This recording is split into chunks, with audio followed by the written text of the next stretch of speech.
Hey, Patriots fans, if you want to see Toyota's best offers, including those not seen on TV, go to buyatoyota.com.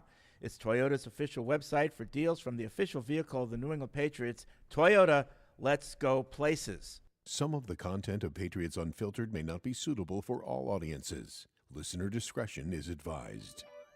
The world's original podcast. Welcome to Patriots Unfiltered. It was a real dead. I mean, the Cowboys just went right after it. Yeah. Like, right out of the gate. You know, no messing around, 11 personnel, whatever the matchup. Here we go. They got a good comp Okay, for that. here we go. Whatever happened to down set? Jim is in San Francisco. What's up, Jim? Yeah. Yep. Hey, Jim. Yeah. Hey, Okay, here we go. my kids go to the same school as Ben Johnson's kids. At the school play, Ben Johnson got up right in front and said, "Everyone, watch my child." Ben Johnson is not the guy that you guys want to start targeting to replace Bill Belichick. Okay, well, Okay, The rest of the league disagrees with you. Thank you. for That the was a call. wild call. that was weird. Like, I care about a school play. Well, I mean, I don't know. Well, what? You know? Please. The greatest coach who's ever been in the league is the Patriots coach for the last 25 years. Wow. A personality is not necessarily high on his list. I want to hear more, and they need all the help they can get. Sounds like they need a new cadence. Okay. This is Patriots Unfiltered. Presented by Toyota's official website for deals, buyatoyota.com. All right, welcome to Patriots Unfiltered. It's Thursday here at Gillette Stadium. Our last show of the week, always a good one. We've got more of what we've been talking about all week, getting ready for the Saints. We've got picks coming in later. Halftime PU, we're going to be giving away another poster series.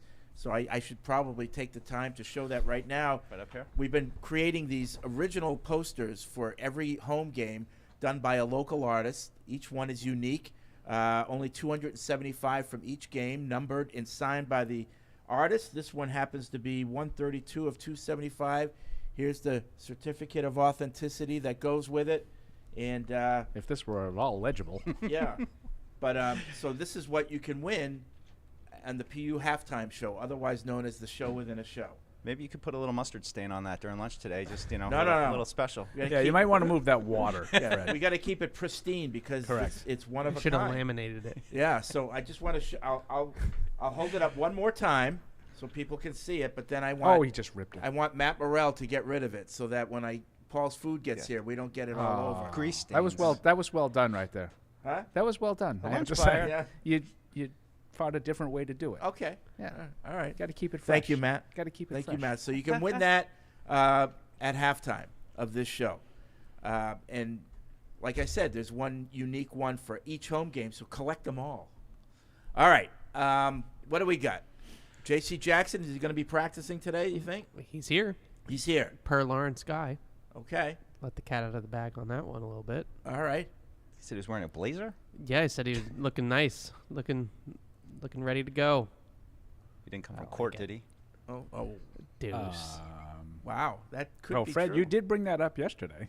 Not on air, but I mean, okay. he's got like some I thought that speeding- was on It's like air. a speeding Oh, ticket sorry. or something, right? I mean, it's not Yeah, that it's big. he'll- It's like yeah, a speeding he'll figure ticket. it He just out. has- Oh, no. Like, I don't think he did anything, quote unquote, dramatically wrong. Yeah, who among us haven't had a warrant for our arrest out there? No, it was speeding. It was for No, speeding. yeah, Like, speeding. Yeah. that's all I'm saying. Right. I mean, it's not like he had a domestic violence. or Right, that's something why I felt all serious. right making a small Rose small has already rip. gotten it thrown at it. It's fine. Yeah. So what else we got? Who's to say he was got that. speeding? You losers. What else we got? We got no Tyquan Thornton. We did see him in the locker room yesterday. Man, I was like, what the hell, man? I thought you were going to be out there. And I didn't actually say that. But Yeah, and we were hoping that even though Evan didn't see him when he was out there, that he might have popped up later in the practice and shown up as a Yeah, partial I was participant. hoping but, anyway, but he I don't did think not. that happened. He Maybe did not. today. Yeah, maybe today. You never know. You never it'd be know. weird. Like, why today, not yesterday? Like, I mean, is Yeah, I we agree. got to retest him or something? So I do think, and I made a comment yesterday about when guys they begin practicing, and I think, Evan, you said it goes on the wire as the clock has begun and whatnot. Yep, But they did. in the past, you didn't have to list those guys on the injury report. The Patriots listed all those guys in the injury report, so that must be a change in the process. I noticed that. Yeah, because Cody Davis and Trey Flowers and Riley Reef are all on the injury report, Yeah. along with pretty much every other player who's ever played in the Patriots. Yeah, we're It's a getting to big that. list for both. Usually- Actually, for both teams. it's a Usually the big list doesn't get to that length until No. November. We're starting Yeah. early this year. Well, Sean Wade was on it, so that's, I guess, why part of the J.C. Jackson thing, too, right? Well, he was on it last week Oh. also, to be fair. Oh, never mind. Yeah, Yeah. he was questionable for the game. Shoulder. All right. Well, I hanging in I think of all the people that popped up new, I think Riley Reef has the best chance maybe that to, Yeah. have an impact this I year. guess. this week. It's like we said, they started him at right tackle, and it seemed like he was going to be the right tackle. And then, 3 days into camp, he wasn't the right tackle anymore. He was at right guard. And, I think we all watched him and said, it doesn't look like he's going to be able to handle speed off the edge. I think Evan made good points, though, yesterday. Like, at least he can maybe run block, though, and maybe that's like you got to just bite the bullet. And he certainly has experience. Yeah. So There's no way that the bar is on the floor at right tackle in terms of pass protection. So even if he's bad there, like is it going to really be worse than what they've had? I mean, they are dead last in the league right now in pass blocking. Dead last. 32nd. I think there's a statistical argument to be made that they have the worst offensive line in the NFL.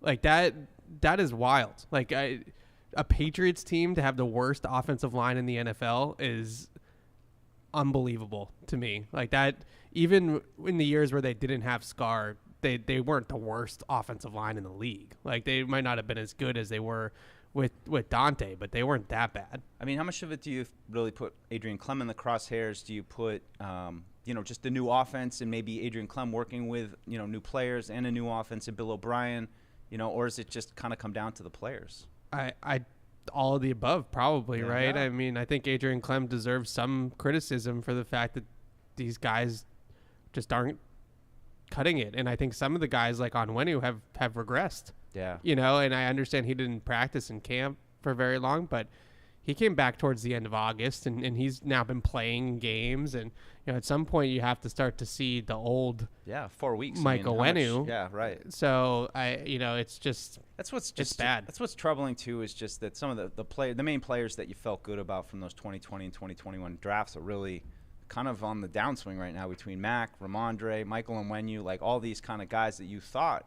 I don't know if I'm going to put Duggar into that mix, although I just don't really think he's had much It's of an almost impact. like assessing a draft immediately, whether it's good or bad, isn't the right thing to do. Yeah, well, Because you it's never not know looking good right how now. these guys are going to unfold, and I think a lot of times we're guilty of it on the positive side. And I am too. I put myself in the category. I'm in love with Christian Gonzalez right now. Just like a couple of years ago, Barmore was my guy, Yeah. and Barmore. right now I would say Gonzalez. That's a huge hit, but maybe in 3 years it looks differently. Yeah. You never know. I've been thinking about Duggar a little bit, and I think especially without Gonzalez and Judon, like they might need to move him back to his role last year, simply to get the playmaking out of him. Like putting him, 30 yards off the line of scrimmage, it might be what's best for the defense as a whole, but right now you just need guys to make plays on the ball, and leaving him so far away from the ball really hasn't worked. So whether it's putting Jalen Mills back in at deep safety, or Adrian Phillips or Miles Bryant or whoever it is that takes that spot over for him, but moving Duggar back into the box and closer to the line of scrimmage just to get his impact back on the game, because he's been kind of non-existent. And so in your film study, Evan, have you concluded that Duggar is playing the role of McCourty, deep center field? I would say so. Deep center field, and then on third down, like playing more at the sticks. But in general, him and a little bit of Peppers, but Peppers has been making plays because he's been playing closer to the line of scrimmage than Duggar, and has been more at the point of attack than Kyle Duggar. And it's not that Peppers is doing it poorly. It's just last year you got 5-6 turnovers from Kyle Duggar and a couple of defensive touchdowns, and you need those types of plays right now. You need the game swinging plays that they're not getting from some of these other guys. Yeah, this might be a little bit of Yeah, a Deuce. deep dive. Shut your mouth. I can't. I was going to just say, Cody Davis coming back, I wonder if what's that going to do to Adrian Phillips? Because I feel like Adrian Phillips, when Cody Davis went out last year, Adrian Phillips we can talk about whether or not his play was declining and they wanted to pull him off of defense, but it felt like they shifted him more to special teams. And I wonder maybe if Cody Davis comes back and they say, hey, now we don't have to make Phillips, all special team player. Maybe I don't know though. I think it's a question of what his. Do you think maybe that's affected his snaps on defense? Perhaps, the added load. I don't know. I haven't seen a ton That'd be unfortunate. of like bad plays from. He just hasn't really played much on defense, so No. I don't really know. No, he hasn't. I just wonder with the state of the corners, like you guys sort of talked me into yesterday with bringing in J.C. Jackson. I wonder if maybe they just have to play more safeties more often. Yeah. Because those are better players than Sean Wade. Yeah. Yeah, definitely need to play more too deep. That's for sure. Like, cover 2 quarters and protect the corners. I don't think they're going to play nearly as much man-to-man as they planned on playing. Well, I've been thinking about the game too, and I think to me the game comes down to Derek Carr. How healthy is he? I think that's big. He's got some weapons. Yeah. And if he's healthy, I would think that he might be licking his chops after watching last game. But if he's not healthy, that makes a big difference. Yeah, still on the injury report, right shoulder. So, Yep. I mean, still whatever it is. I don't know. I mean, in some ways, I'm almost more concerned about Jameis Winston a little bit of, just his ability to throw deep. And that's, something that I think they have the weapons to get the ball down the field. And, is like as Evan said yesterday, Carr throwing behind the line of scrimmage a lot last week. Is he, does he just not have the zip right now when he's not really able to?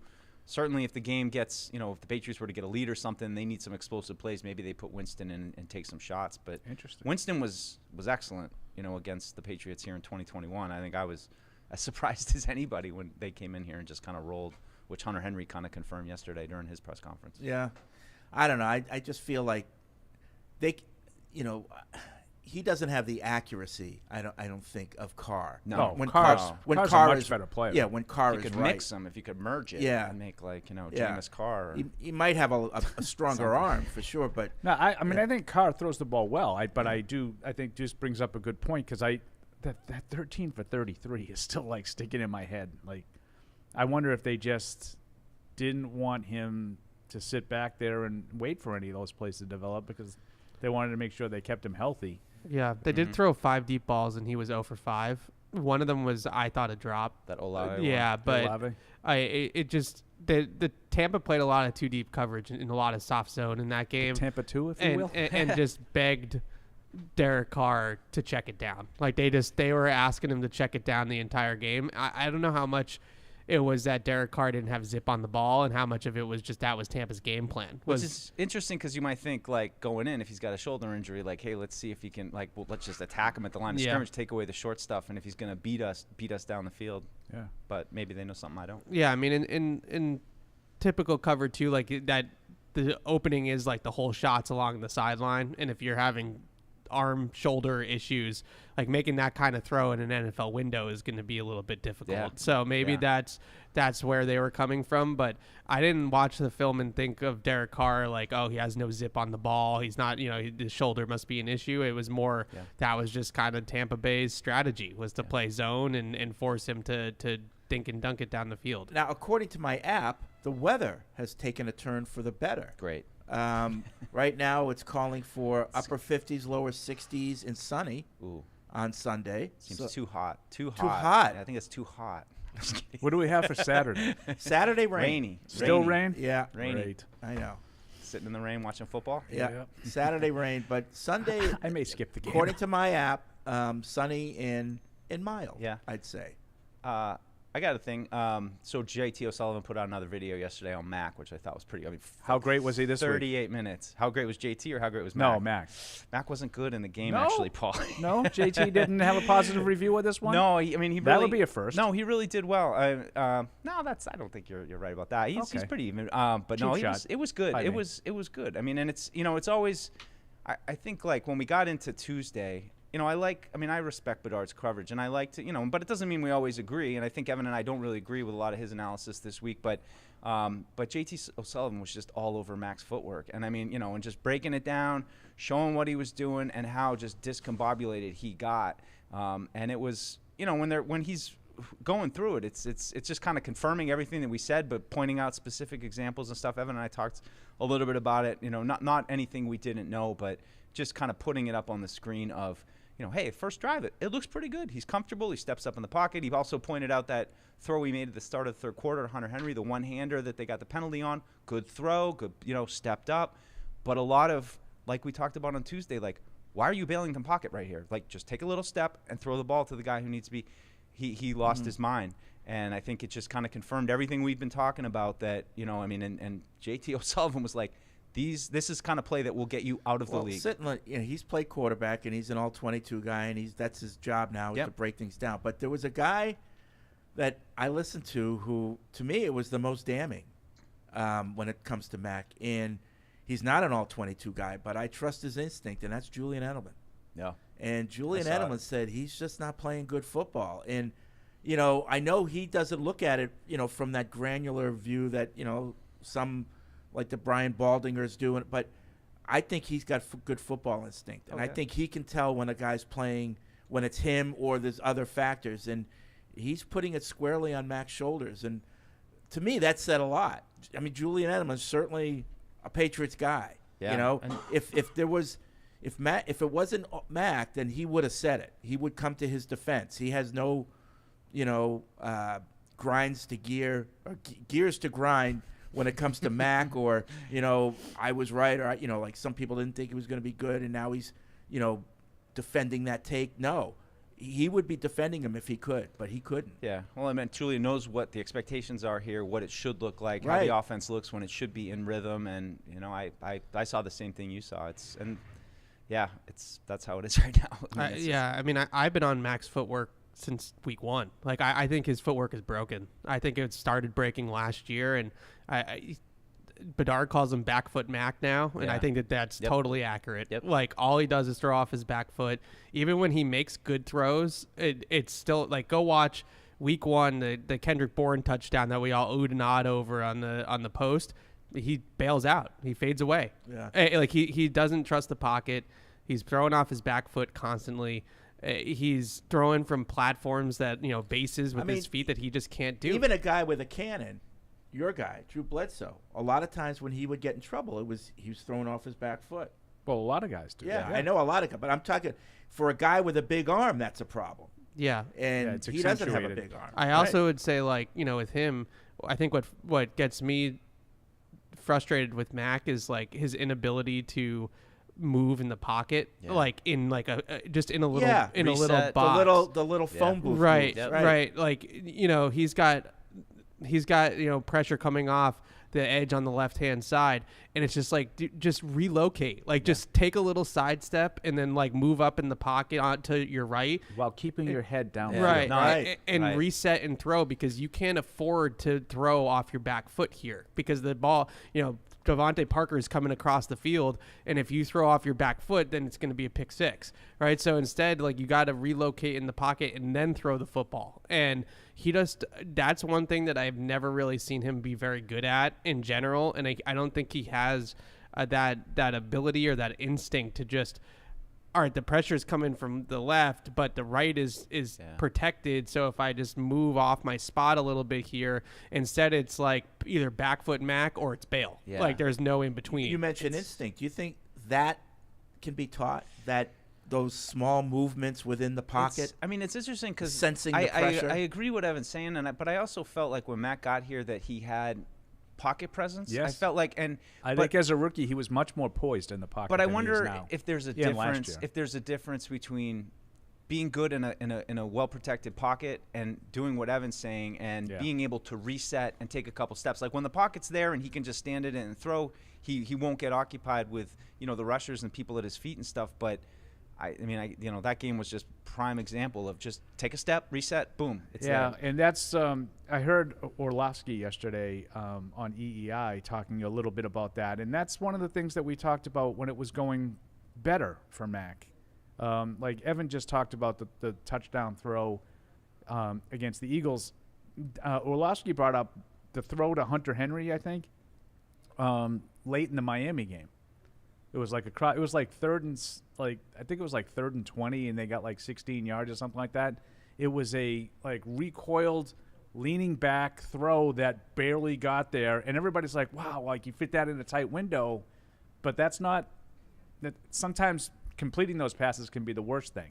like the ones across the field. When you get away with it, then you think you can always get away with it. But people have noticed that he's not necessarily stepping in and letting it rip, because I think when he does that, the arm's not as much of an issue. Right. When he steps into the throws, Yep. I think it's adequate. Yeah. Yep, 100%. And that's why he's got to learn to reset his platform. Like, because if he just moves off his spot a little bit in the pocket and then resets his feet and then throws, I don't think we'd have all these concerns about his arm strength. Yeah. The Right. problem is that he's bailing all the time Trying to, and like, he's falling just out the back of all the arm. pocket. And I get in arguments sometimes with people, especially my boy Felger. When he always says, it's so overrated, it's overrated. I go, but there's so infrequently in the NFL that everything is perfect, where you have the clean pocket and you can step into it and drive the ball. If that's the case, then they all can do it. Yeah. I would agree. Yeah. Like, you don't really like Chad Pennington, even after all the shoulder surgeries, could do it. But what happens when it's not quite the same and it's all arm? Yeah. And anticipating pressure. Obviously his footwork's not been great all year, but in the Jets game, there was that one play, drops back in. It was definitely a screen play he was getting ready for, and his feet were all over the place. Yeah. And it was like, guy, the pressure's not even there yet, Guy. I mean, what do you think it is? Do you think it's, and I'm sure, it's a combination, but I mean, is it he doesn't trust his current offensive line and the play this year has slowly grown on him to the point where he just is terrified that he's going to get popped? Yeah. Yeah. Or I is think it connected, it's some of that. Or is it connected to last year, too, Well, listen, where Brady went through the same thing at times. I think Brady was doing a lot of that toward the Yeah. end of his career. A lot Yeah. of recoiling. Yep. My fear is that the modern example that we always go to of like quarterbacks whose internal clocks and footwork gets broken is David Carr. Like that's what everybody always goes to, and my fear is that it's never going to come back. Like if you because last year it started to go downhill and then it hasn't gotten any better this year, and like he stood in and kind of.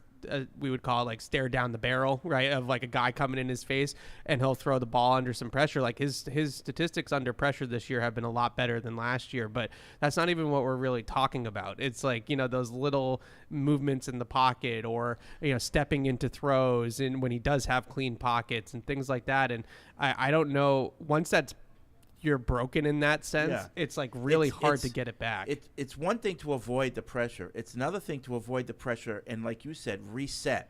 Get yourself ready because the pressure's still there and now you're making yourself vulnerable. You have to be able to be okay with that. Yeah. Yeah, I'm gonna take a hit here, but my platform's right. Well, yeah. I mean, this was one of what Brady's superpowers was. I mean, I think Paul brought up the example of the overtime Miami 0-3 pass to Troy Brown where he gets out of the pocket, it's muddy, he stops, resets, and chucks it. I mean, that was just something I think if you put, Brady comebacks, playing clutch at the end of the game. But that really, I think, was maybe one of his most powerful assets was just his ability to subtle move, boom, deliver the ball, without getting flustered. Yeah, and I think with a lot of quarterbacks, and David Carr is a great example of that. But my favorite, I'll say Drew got shell shocked. He used to stand in first 6-8 years of his career. There was no one tougher. He just stood in the pocket. He knew he wasn't a scrambler. He knew he wasn't going to make a living off platform. He stood in the pocket, took the hit, and at some point, I just think that it happens to all those guys, and I think it happened to Brady too. I think Brady Carson was Palmer, maybe. When you just get hit time and time again, sometimes you just say, I don't want to get hit anymore. Yeah. And I mean, you watch some of Brady's stuff, some of the bad games that Brady had toward the end of his career. Like I think of that Detroit game when Matt Patricia was the coach. Yep. Like he's the greatest that ever played, and he would do it. And I don't think it to your point, Evan, I don't know if it's ever coming back. No one has more respect for Drew Bledsoe than I do. It never came back. He got shell-shocked, and he had success, but not if he was taking hits. And I wonder if that's part of the mental problem here. I feel like this weekend he'll come out and he'll be under wraps a little bit. I think he'll be controlled and he'll be okay early on, but it's really just as the game goes on. And I said if I were the Saints, my number one priority would be to get a hit on him early in the game. Yep. And getting back to the line, I remember when Bledsoe first got here, and Parcells, like, demonstrably said to his, do not let him get hit. And I wonder if Bill gives that backing to, Mac. Yeah. Like, those offensive line knew that if Bledsoe got hit, they had to answer not to their offensive line coach, but to their head coach. Mm-hmm. Under no circumstances, let him get hit. Yeah. Okay. And now, Bruce Armstrong, so that helped, but, and some really good linemen. But, I mean, the head coach made it a point at that time. I'm not sure that. And that is part of coaching because it it was amazing. Remember that? Well, when Bledsoe had Parcells, you look at him. I mean, he was never a mobile guy. I mean, in his best day, he wasn't mobile, and he would be in the teens for sacks for a season. And then when Carroll came, it like doubled and tripled. But if you're a quarterback and you hear your head coach say that, it gives you a little bit more confidence. Yeah. You know, and it's not like Drew didn't throw the ball. He set an all-time NFL record in his second season for pass attempts. Yeah. Yeah. I mean, this is something that, I've tried not to make a huge deal out of, but like O'Sullivan pointed it out a little bit and other people have pointed it out. And I just think like sometimes the whole vibe on the offense is off in terms of like energy and just, kind of caring about their quarterback. Yeah. And I was watching just some clips on Twitter of Justin Herbert last week got laid out on the sideline. Mike and I said this live when it happened. The entire team came off the sideline and got in Jerry Tillery's. Two guys without their helmets on. They had to get Jerry Tillery out of there to save his life. It felt like at one point, like the whole team was like, it was like, storming the castle because like they laid out Justin Herbert on the sideline. And I don't think that would happen here. Yeah, like, I don't think that if Matt got hit like that we're talking about defensive players that were on the bench at the time, jumping off the bench to get involved, and part of that might be Bill. I mean, I know you don't want to put any one player above the others, but maybe you have to. Yeah. Well, and I mean, to continue along those lines, I mean, one of the plays O'Sullivan highlighted was when Mac, I mean, he didn't even wait for the pocket. He just went and then he ran and then he got stood up by the linebacker and boom, and he was like, no one comes. And he's like, this stands out to me that no one comes to his defense right here. He gets hit. The linebackers are standing over him, and Trent Brown and everybody else just kind of walks up to the line. So I don't know. I try not to get too much into that weeds, but it's not even just like after the snap for me, though. Like, I watched another clip of Keenan Allen was like chipping the end on his way out of his route, and he just lowers his shoulder into the end and pops the guy to the ground, pancakes him to the ground. And on Sunday, the Patriots tried to chip Micah Parsons plenty of times, and there's just nothing to it. Like, there's just no anger to it. It's like hit him. Like, back when they would play guys like, Travis Kelce, for example, like Dante Hightower used to put him on his butt off the line of scrimmage, and used to get on those guys. Or they play great pass rushers and they would tell their backs to chip them out coming out of the backfield into their route. You didn't just like kind of lazily like give them a little forearm. No, you lowered your shoulder into the guy. Somebody has to set that tone. I don't know on this team who's that. And they person. can't run the ball either. So it all ties together to me is this lack of just physicality. And then the newest T-shirt is "Tough Teams Cover Kicks" is the newest T-shirt in the locker room, which just to me didn't really hit the right note of everything Evan's talking about. Can we stop with the T-shirts? Stop with the T-shirts and like the glorification of the special teams. Like the special teams have like 3 different sets of shirts. Yeah, that's a me problem. I know, and I get it, but like tough teams. Don't let teams come out and just waltz right down the field on you and score too. That's part of being a tough team. And everything Evan just said against part of being all a tough 3 of the team. teams that you played that had an offense. That's what happened. And and I wanted when Mike, when you started bringing up the stuff about the reaction and all that, and it's just Bill O'Brien's comments. I thought some of them were telling, and you were talking about getting out of the pocket and running on that play. Mm-hmm. And I wish I had it.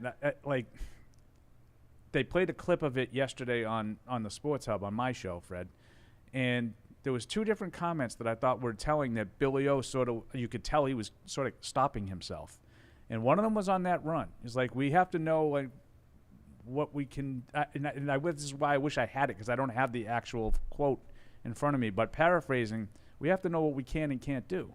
Like, we're not built to get out of the pocket and try to run for a first down there, and then he took a good hit, And the other one was the 3rd and 1, the throw to Gesicki.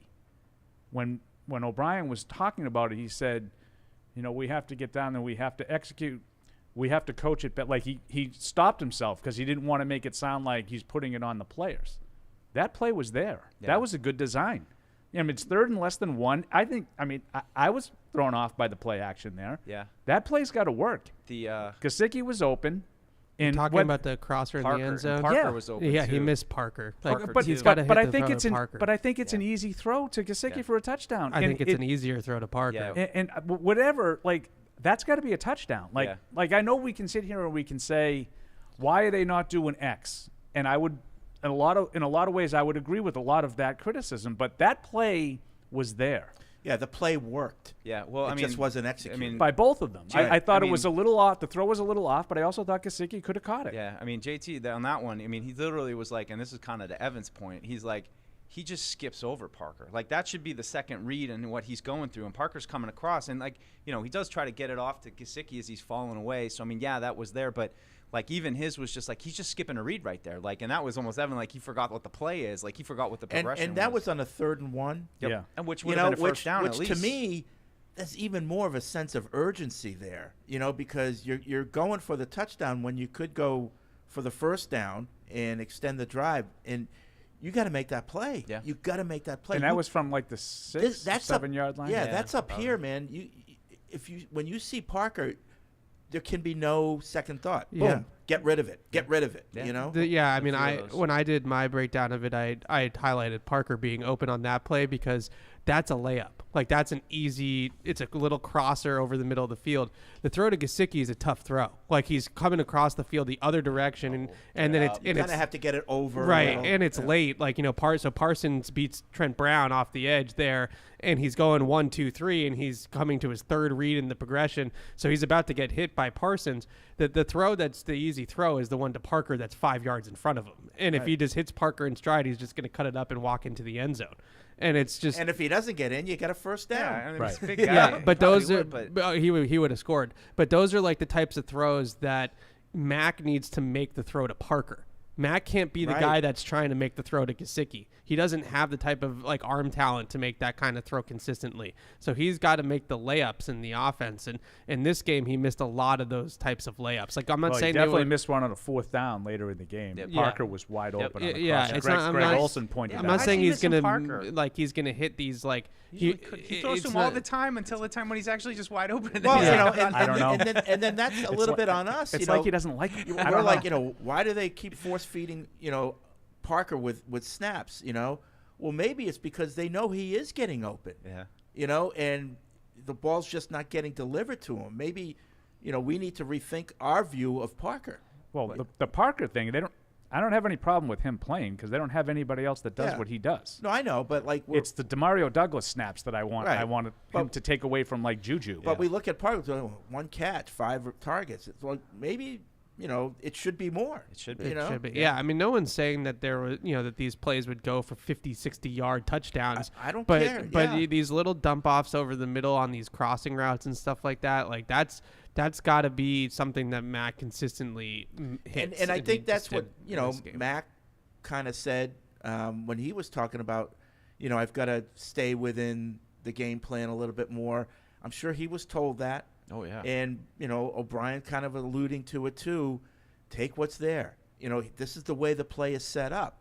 Don't just stick with the plan. Yeah. And we'll be okay. I just think with the Saints defense, with the veteran players they have, they're watching that film and they're identifying and they're talking about everything that we're talking about with him. So I think Paul's Sure. plan for getting after him and just trying to get his clock off, because I would feel like at this point, if I was an opponent, if we can get to him and get his clock off, we're Well, gonna listen, last week we were all wrong. We thought that, Dallas would run the ball, and they did the exact opposite.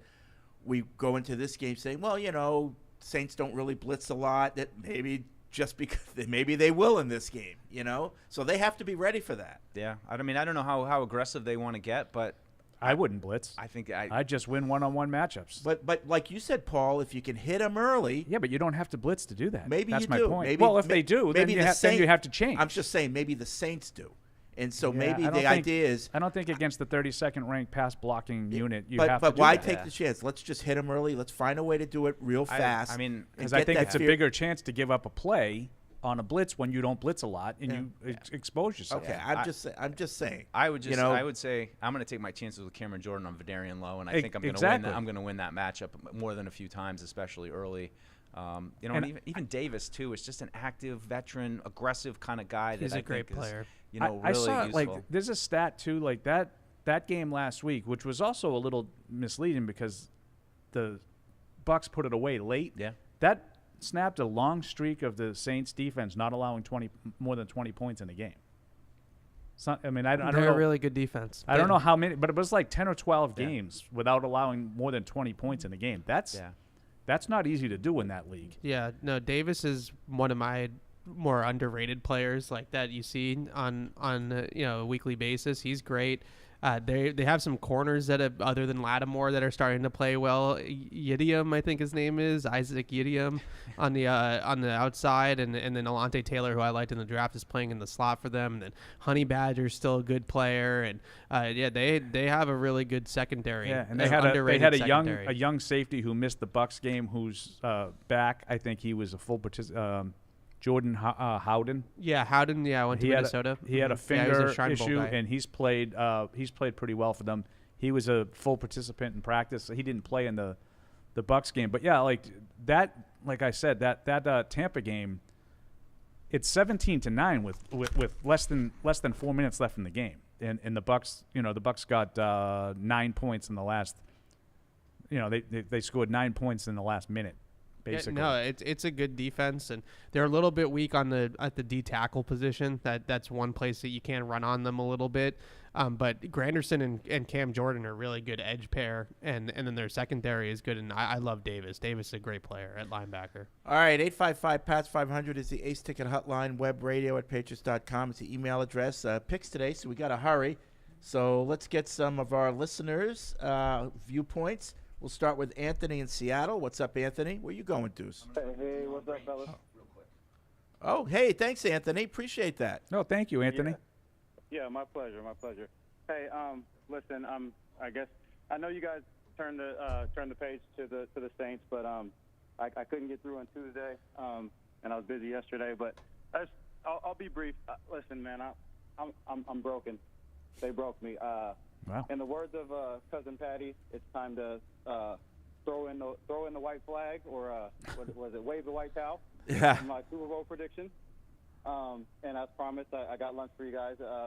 But another part of it is I kind of feel like, this is my 10th season listening with you guys, and watching that game on Sunday, you just feel so helpless, and I felt like the only sense of control and the only action I could take is like, you guys are my connection to the Patriots, so I'm going to buy my Patriots family lunch. It's the only thing I can do that's within my control. So, we appreciate that. More importantly than wins and losses, man, the Gonzo injury, it just took my soul, man. It felt like what it felt like to me, and I'm just going to I'll try to be brief, but it felt like that 20 years of success was like we made a deal with the devil, and like this was them coming to collect. Where it's like, here's the other side of the coin.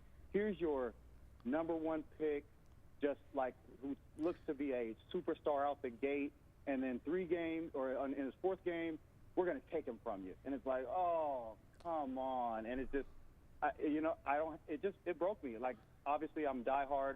I'm not going anywhere. I'll be watching. I'll continue to watch, but it's watching for loyalty because I don't really have anything left. No, I hear you. It hurt me too, and thanks again, Anthony. Appreciate it. Absolutely. Yeah, thanks, Anthony.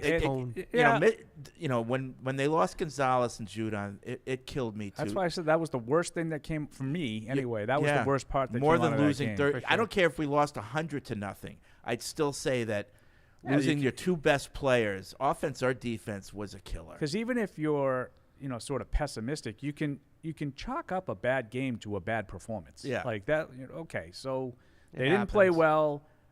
They turned the ball over. The score got out of hand early, and it was just one of those games.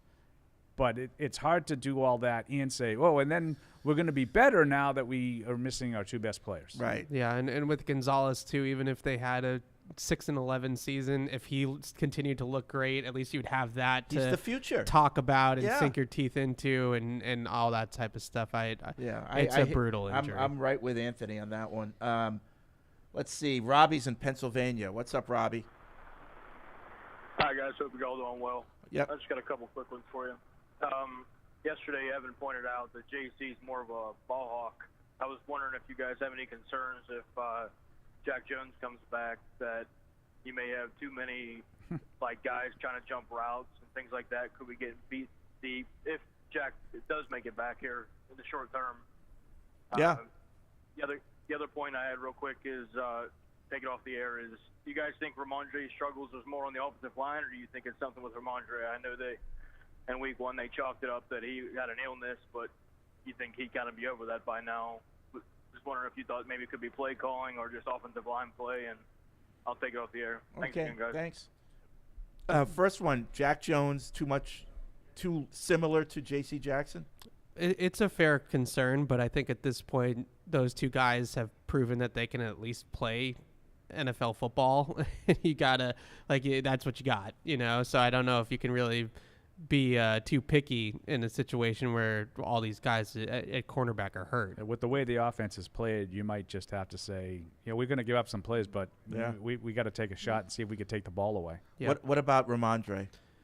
I think there are certain things that you could nitpick Ramondre individually on. I think there are times where there are tough yards to be had there, and it might not be this explosive 10-plus yard run, but he might be able to get 3 or 4 and keep the momentum moving in a positive direction. And sometimes he's been dancing a little bit too much in the backfield. It's true, but sometimes when he's dancing, the action is happening 2 yards in the backfield. Like the defensive line's already penetrated. That's why I said nitpick, Yeah. because it's clearly more on the offensive line and the scheme than it is on more on the line Ramondre. too. Yeah. But I think that in some instances, if you want to say, is there anything specifically going on with Ramondre, sometimes as a running back, you just got to lower your head in there and take the 3 yards, and it's 2nd and 7 and live to play another down. But there were a couple plays in Dallas where all this trash is happening at his feet, and it's happening 3 yards in the backfield. Yeah. It's like, what's the guy going to do? I've been on the run game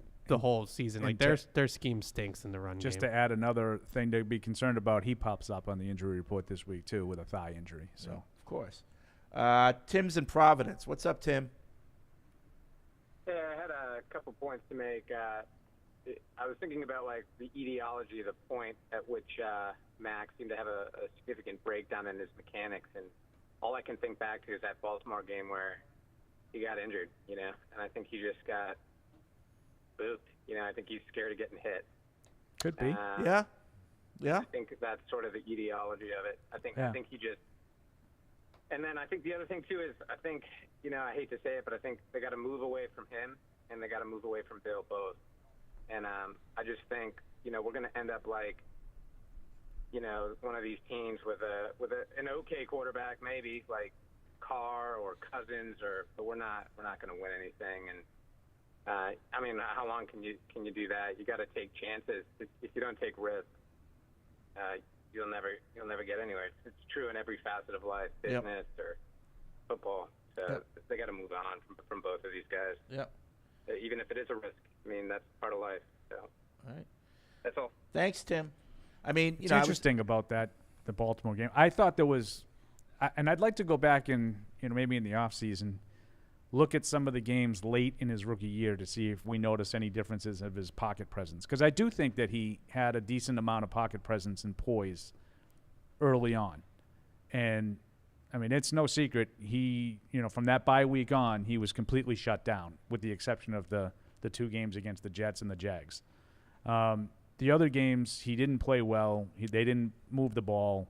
And I wonder if we started, if you went back and looked at those, if you'd see the same kind of back foot throws and pressure that we've seen. But the Baltimore game, that's a good point. He got, that was a painful injury, obviously. And maybe that's – and up to that point in that game, he was playing well. That was one of his best games, I think, as a pro. Yeah. I think that, I don't know, maybe this is just semantics, but pocket, being afraid to get hit and then being navigating the pocket well, to me, are 2 different things, right? I don't think he's afraid to get hit. No. Because he stands in there and has been under a ton of pressure in the first month of the season, and he's made a lot of really good throws while under pressure. I think the problem for him is more so that he can't get away with throwing off his back foot when he's under pressure, and he can't get away with, the sloppy footwork and mechanics in the pocket because he doesn't have the arm talent to make up for it. Like certain guys can throw, Patrick Mahomes doesn't need to set his feet, right? Like if there's pressure coming down the barrel and he just throws off his back foot, like the ball's going to have plenty of zip on it for Mahomes, for an Allen, for those types of guys. For Mac, he's got to figure out ways to navigate the pocket so that he can step into the throws. Absolutely. And that I think is different to me than like being afraid to get hit. Like I think that's more like that sixth sense of having that awareness and that ability to do that. And that's, I don't think I think that's harder to coach and harder to teach because you don't get hit in practice. Once you're set like that, when you get hit, it's going to hurt more than if you're already falling backwards. You absorb the hit a little bit more. But once you set your feet, you make yourself more vulnerable, and you know that. Yeah. You just got to deal with it. Let's go to AJ in Pittsburgh. What's up, AJ? Hey, guys, thanks. I appreciate you taking the call. No problem. So being from Pittsburgh, I've kind of had to watch the Steelers develop pretty much any wide receiver that they would draft, no matter where in the draft. And obviously, the Patriots struggle, and then taking Thornton over Pickens. With Chase Claypool possibly being available, he's either going to get cut or traded for a late pick. Do you think that's a flyer that the Patriots would take? Yes. Yep. 100. Do I think they would take it? 120% yes. Yeah. Do I think they should be taking it? Probably not. But like that's the total type of move that they'll make. Yeah. Well, unlike a lot of these guys that free up, I don't see a lot of clamor from fans like, "Oh, we should take him." Like I see the opposite. Like, I think that's because we're over it. Like like Chase Claypool, Jalen Reagor, like it's all the same, right? It's these failed early draft picks. It's been a while since those kind of reclamation projects have really hit, and I think that's why you've seen less of it. But I definitely agree with Evan that I think that's right in Bill Belichick's wheelhouse. I think that's a move that he will be looking to make. I remember when he was still in Pittsburgh, I feel like it was a couple years ago, and he compared his catch radius to Gronk's catch radius. He was like, "Oh yeah, Chase Claypool is a good player. At the he start got of his catch career, radius. I don't know if there's just something missing there, just doesn't have the Patriots desire. signing, if he gets released outright, and the Patriots signing Chase Claypool to the practice squad is a lock. Yeah. Now, if they really have any interest in him, I would suggest doing the same thing. Send a 7th round pick for or whatever, a 6th round pick for a 7th round pick and get him, because why have to fight the rest of the league for him? I do wonder, we talk about Parker and Mac, and maybe it's Mac missing, and I just wonder what Belichick and O'Brien think is really the problem, and maybe they have a higher opinion of the wide receivers than we do. Oh, that's definitely true. And so in that case, we don't need to bring in a Claypool. We need to get our line right. We need to get Mac right. I 100% think that's true. I mean, Belichick defended the skill talent on Monday on EEI. Yeah. They came after him about it then, and he said, I don't think, I think we got plenty of talent on offense. I don't think that's the problem. Right. So I that's a whole different, bigger picture discussion of whether he's right about that or whatever. Right. But it doesn't matter what they think, because that's going to dictate what they do. It's comments like that if that's the strongest argument for those who want to move on from Bill. Yeah. To me, is comments like that. Yeah. If you had to rate based off of just what he said, I'm not even trying to read his mind, the things that he feels are the problem with the offense. Number one by far is turnovers. He would that. He doesn't. Yeah. I've never heard him talk more about turnovers in his time as the coach here. In my time covering him, all he talks about is, he said on Monday that the reason why they beat the Jets is because they didn't turn the ball over and they didn't get sacked. And I would argue the reason why they beat the Jets is because the Jets couldn't score. Yeah. The other 3 teams they played could. Right. So if they played clean against the Jets, only the Jets had the Dolphins' offense, they would have lost. Yep. Yeah. So turnovers I'm sure is number 1. Number 2 and number 3 are a combination of Mac and the offensive line. Whichever, I don't know what order he would put those in, but those are the 3, and I would assume Mac is higher than the offensive line because he's the one turning it over. Yeah. So but fair point. Those 3, and then I think skill, talent, and receiving and all that, that's at the bottom. Yep. All right, thanks, AJ. Appreciate the call. Yeah, but I think Claypool. That's a Patriot kind of move. Somebody else's trash is your, Yep. that whole thing. Todd's in North Carolina. Hey, Todd. Hey guys, let's just focus on something positive. I think that if they actually address the O-line, they get a couple guys in, they might be able to make something out of this season. I think, we're starting to see some of the experiment with Mac may have been a failure, and that's fine. We can move on. We can get something but we need some foundation for whoever we get in there. We need an O-line, and then we can start looking for a receiver, because I think that's the order. I don't think if we bring anybody in and we don't have an O-line, we're toast. We're just not going to get there, and that's the biggest need I see right now. Yeah, and I feel that's fixable. I mean, you don't have to, help that O-line by using up first-round draft picks.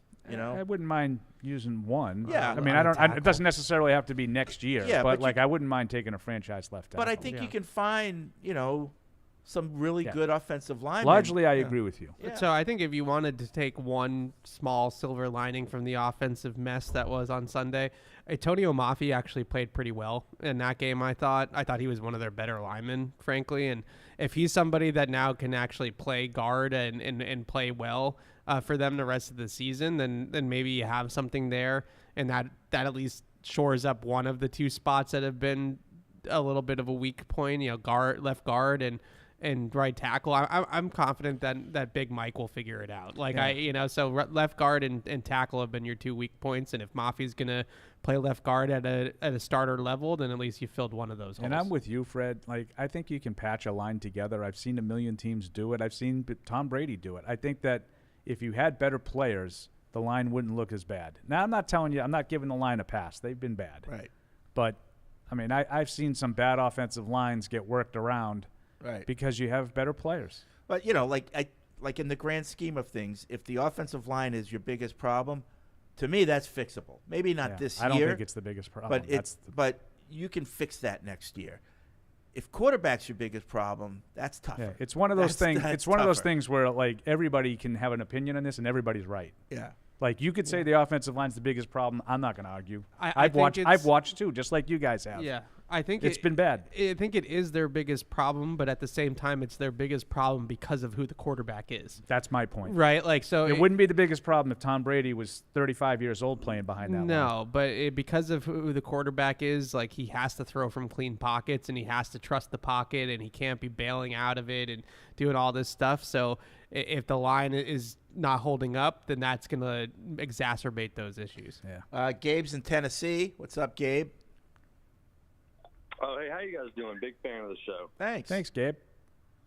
So I didn't want to come off all pessimistic or anything. There's still 13 games left. We have dues for that. But he's not here right now. There's still a lot of ball left to be played, right? But I don't think Bill Belichick would ever sell. But if these next 3-4 games start to just really go downhill, do you guys think that we could trade anyone away at the deadline? It's a good question. Sure. I wonder if one of the veteran receivers, Kendrick Bourne, who's in a contract year and is a free agent next offseason. Bourne would be a candidate. Yeah. I've seen the tight ends get tossed around on a couple social media posts. I've seen Gesicki. I've seen the woman respecter, Hunter Henry, got thrown in there. Yeah, I mean they're both on 1 year, contract years as well. I would put Gesicki in the higher probability of that than Henry. I think they really like Henry. Yeah, he's been their most consistent guy. But that's not really what I'm relating it to. I just think that they probably look at him as he's a guy we can retain him. Yeah, whereas Gesicki might be a one and done kind of guy, and you could get something for him, like you said, to an offense looking for a piece. Yeah, I wouldn't be surprised at all if Kendrick Bourne is traded at the deadline if it goes south. Now, if it really goes south, could you get a contending team to give you something for Uche? Yeah, I probably. Who continues to be, even with I just look at he doesn't play a ton. Some of the wide receiver trades, and obviously the one around here that gets the most play is Mohamed Sanu. But the Patriots gave up a second-round pick for Mohamed Sanu. Yeah, well, they were desperate at the time, but yeah. But that's the market. It's sometimes in the middle of the season at the deadline for wide receivers. If a team's going to give you a top 100 pick for Kendrick Bourne, you have to make that trade. You have to. That's a slam dunk trade. And I think, especially if you have 3 wins at the time or Yeah, whatever I it think is. the next 2 games are going to, if they split these 2 games and then you lose to Buffalo, maybe it's time to think about selling. Thanks, Gabe. Let's see. Christian in L.A. What's up, Christian?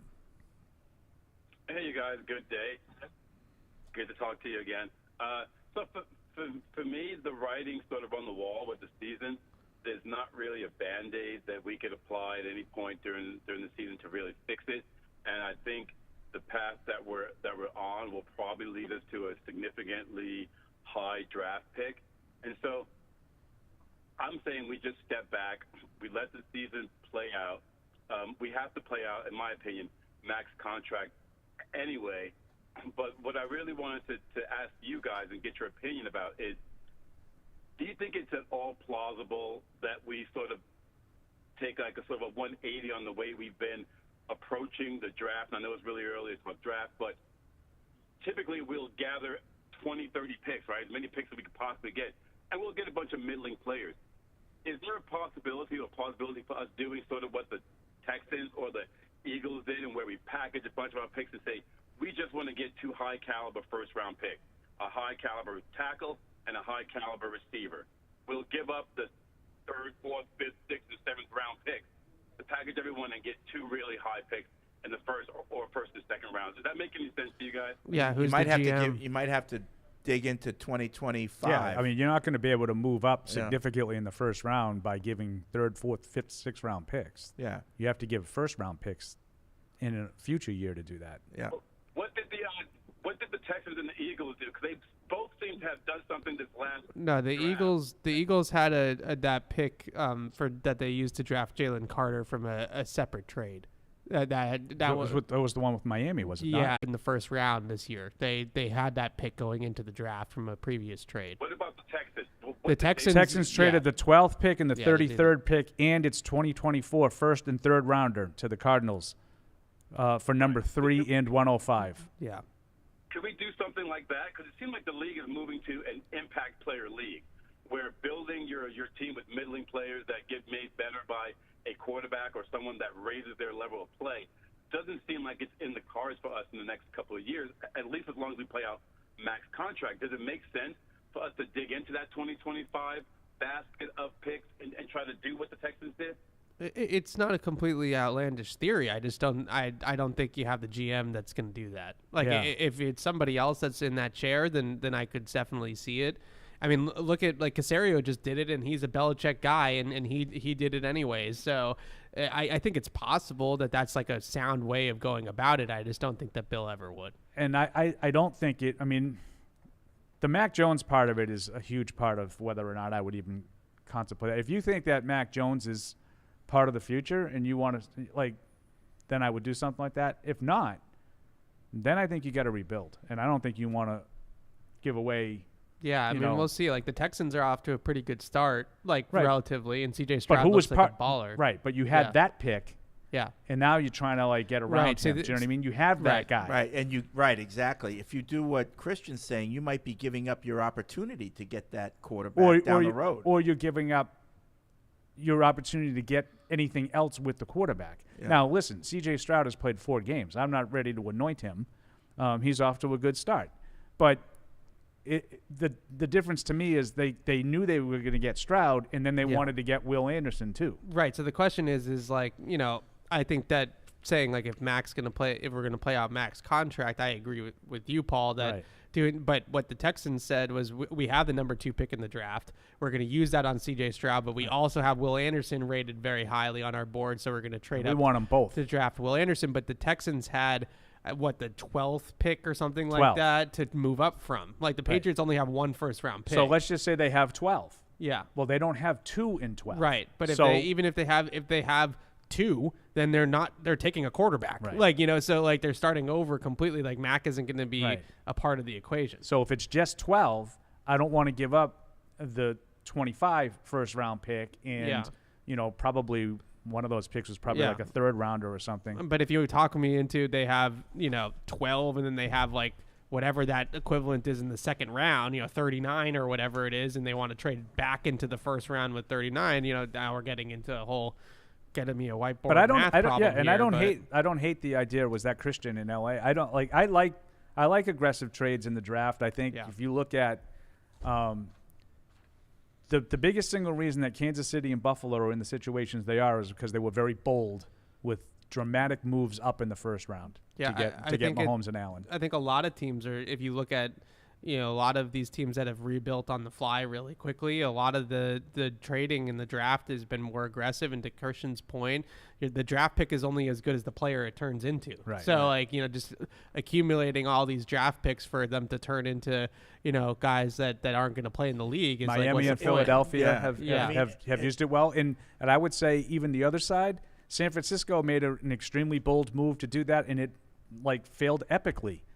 And it doesn't matter because they were able to overcome it. So it doesn't have to be, if you do that, you set yourself up for failure if you draft for the most part, if you truly believe that a quarterback or a head coach is the guy, there's rarely a price that's too high to pay. You go after them because those are the two most important things you can do. And it sets you up for the future. All right.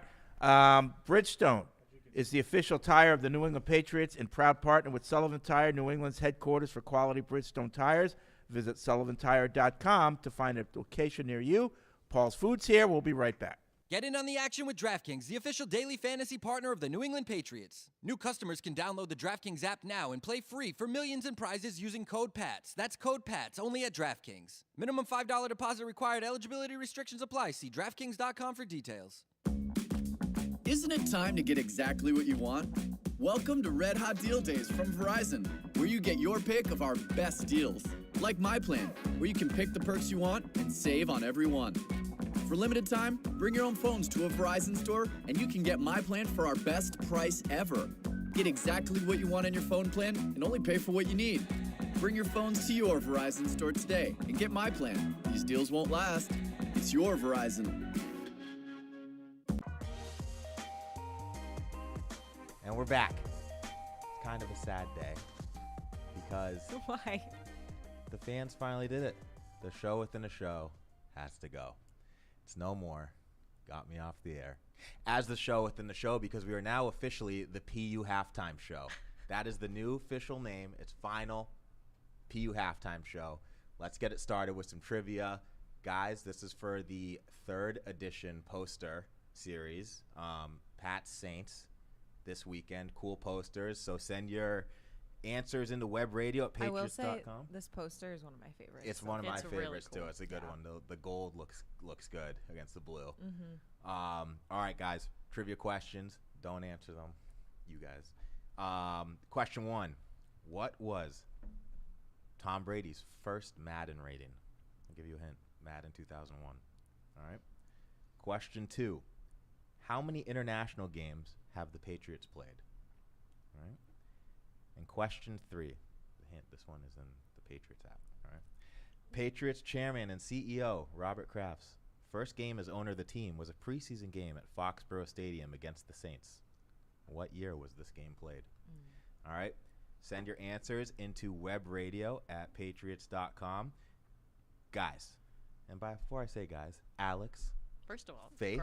Girls, yes, sorry. Girls, Women. sorry. Yes, sorry. We're Ladies. women. The content girlie is joining Matisse Bauman at the PU Halftime Show. What up? Welcome to the show. We got a fun topic today. I've been doing some rookie roundups. We've done some fantasy football punishments. Had to cool off on that. We are going to do a different topic. Who has had the biggest impact on American sports? This is about to be a true lifestyle. In the past year. Yeah, we're a straight lifestyle here.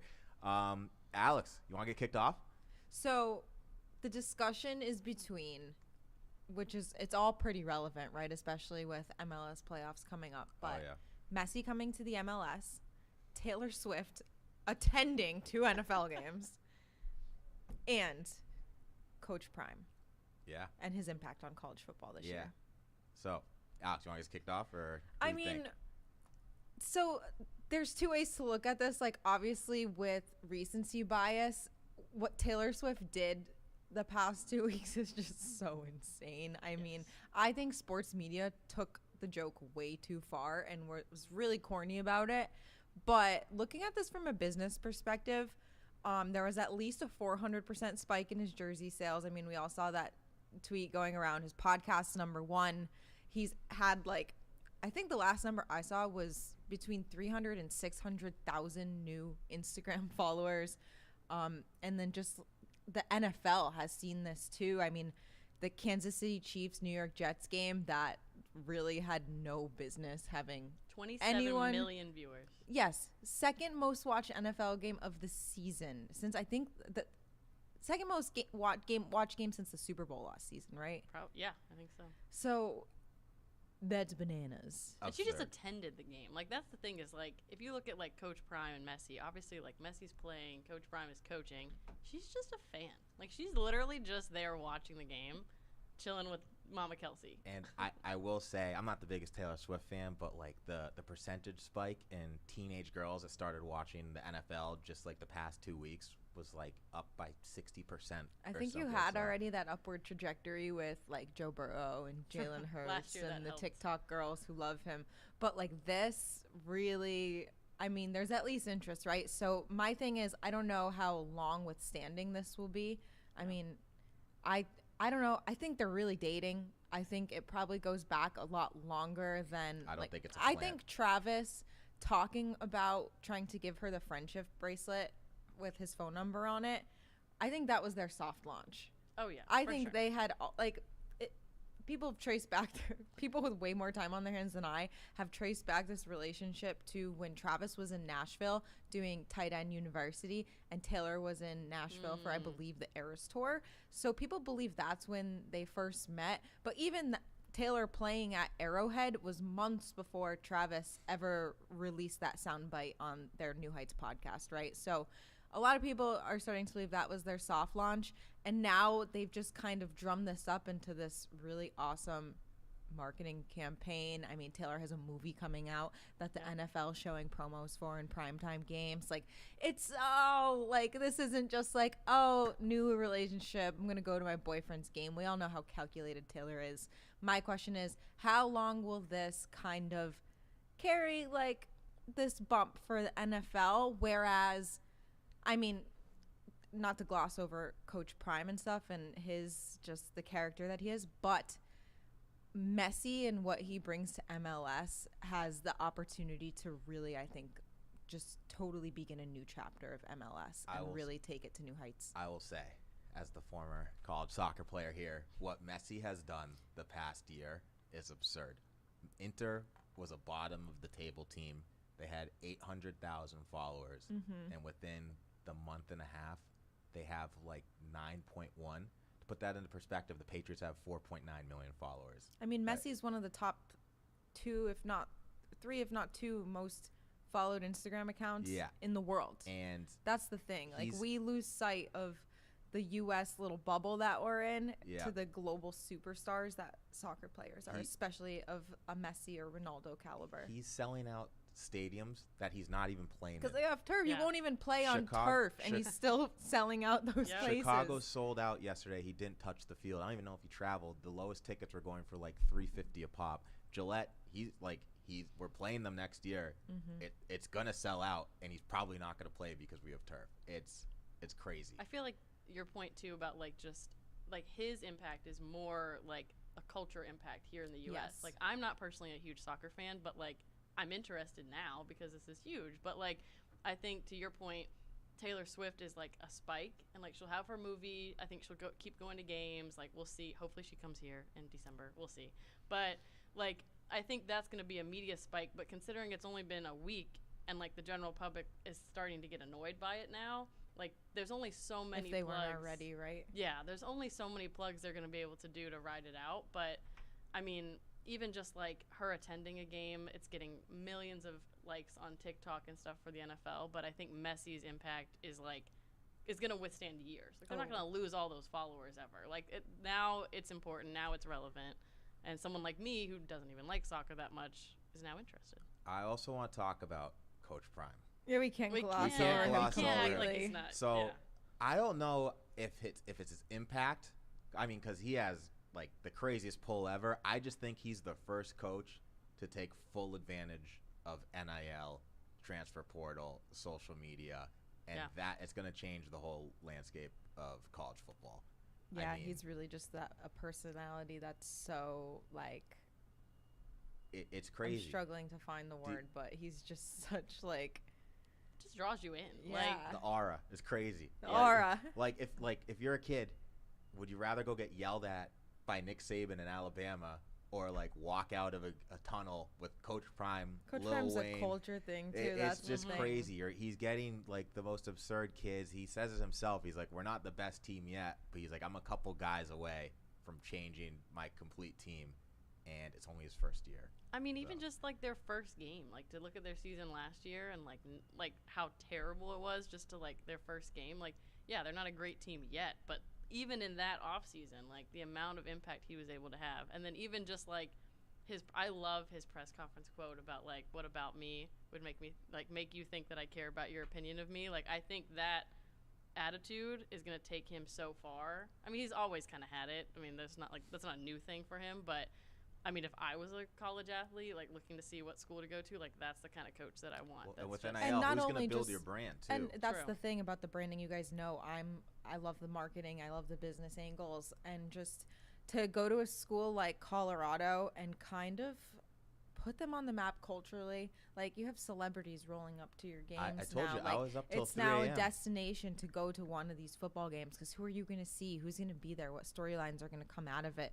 Just what it's doing for their athletic program. I mean, huge. I said, like, I saw the tweet. I was one of the people. I was up at 3 a.m. watching Colorado versus Colorado State, and I was invested. And I would love to see the year-over-year revenue that they've brought in when the season's done compared to last season. I would love to see their TV ratings year-over-year. I mean, it's literally all contributed to him. So all it has to take is pretty much Messi needs to be playing the Colorado Rapids, and Travis Kelce and Taylor Swift need to watch a game that week. Then they're all going to be there, and that's going to be a media shutdown pretty much. So in my hometown, we have a soccer-specific stadium. I'm sure that there's enough construction workers in my hometown of Ludlow, Mass, who would rip that turf up so quick, put in some nice grass for Messi to come play the Revs. I'm just trying to give Mr. Kraft just some ideas here. It's little hints. It's worth it. I mean, the cost you would take to rip up the grass or rip up the turf, put some grass down, you'll make it back in one game. And I don't think, and I don't think we should have. That brings up the whole argument of turf versus grass, which let's do a future PU halftime like show that. on, because I have some studies and some statistics. Oh God, that's a rabbit hole for me. I'm with you on that. Guys, any last words you want to bring up on biggest media impact? Are we under consensus that it's Messi for sports? I know you guys were talking about Taylor Swift, but I think straight sports-wise, I think the Taylor Swift football thing's gonna eventually burn out. I'm so conflicted because I'm a Swiftie, but I'm not one of those, like, I'm embarrassed of like the crazy Swifties. Like, I try to be like a silent one, even though everyone knows I am. But I also I do really love soccer. I think it has to be Messi. Got it. I feel like there's like rankings to it, like Messi overall for sports, Taylor Swift media. Start bench cut. Yeah, literally starting Messi, you're benching Taylor, and I'm sorry, but you got to cut Coach Prime. I'm benching Coach Prime and cutting Taylor, but that's just me, guys. Sounds like a bias if I ever heard one. Oh, no. Matisse is actually a Swiftie, but guys. I Don't understand listen to him. it because it's been insufferable. It has been. Don't cancel me, fellow Swifties, but it's been insufferable. Yeah. All right, guys, ladies, sorry. Thank you Women. for joining. Up. See, the timer's Gotta up. go. All right, send your answers in the web radio at patriots.com. I think next time we're going to talk about grass versus turf. That might be a big talk. All right, let's get back to the show. When someone accidentally threw away the school play costumes, oh no! Replacements were shipped with FedEx, and with picture proof of delivery, everyone could focus on the perfect opening night. FedEx, where now meets next. For residential delivery only. And now, great moments in history. I just don't want to race out to a lead and, Get and your then hopes watch up. Brady. Right. Touchdown. Fourth quarter, you're up like 14 or say that touchdown. I'm like, oh no, Here and it that's comes. what he's done to so many teams, Right. and you understand how maddening it is when you think you got them the whole game, and then all of a sudden it just clicks, and it's like, oh, they just went berserker mode, and you can't stop them. Deuce cracks me up.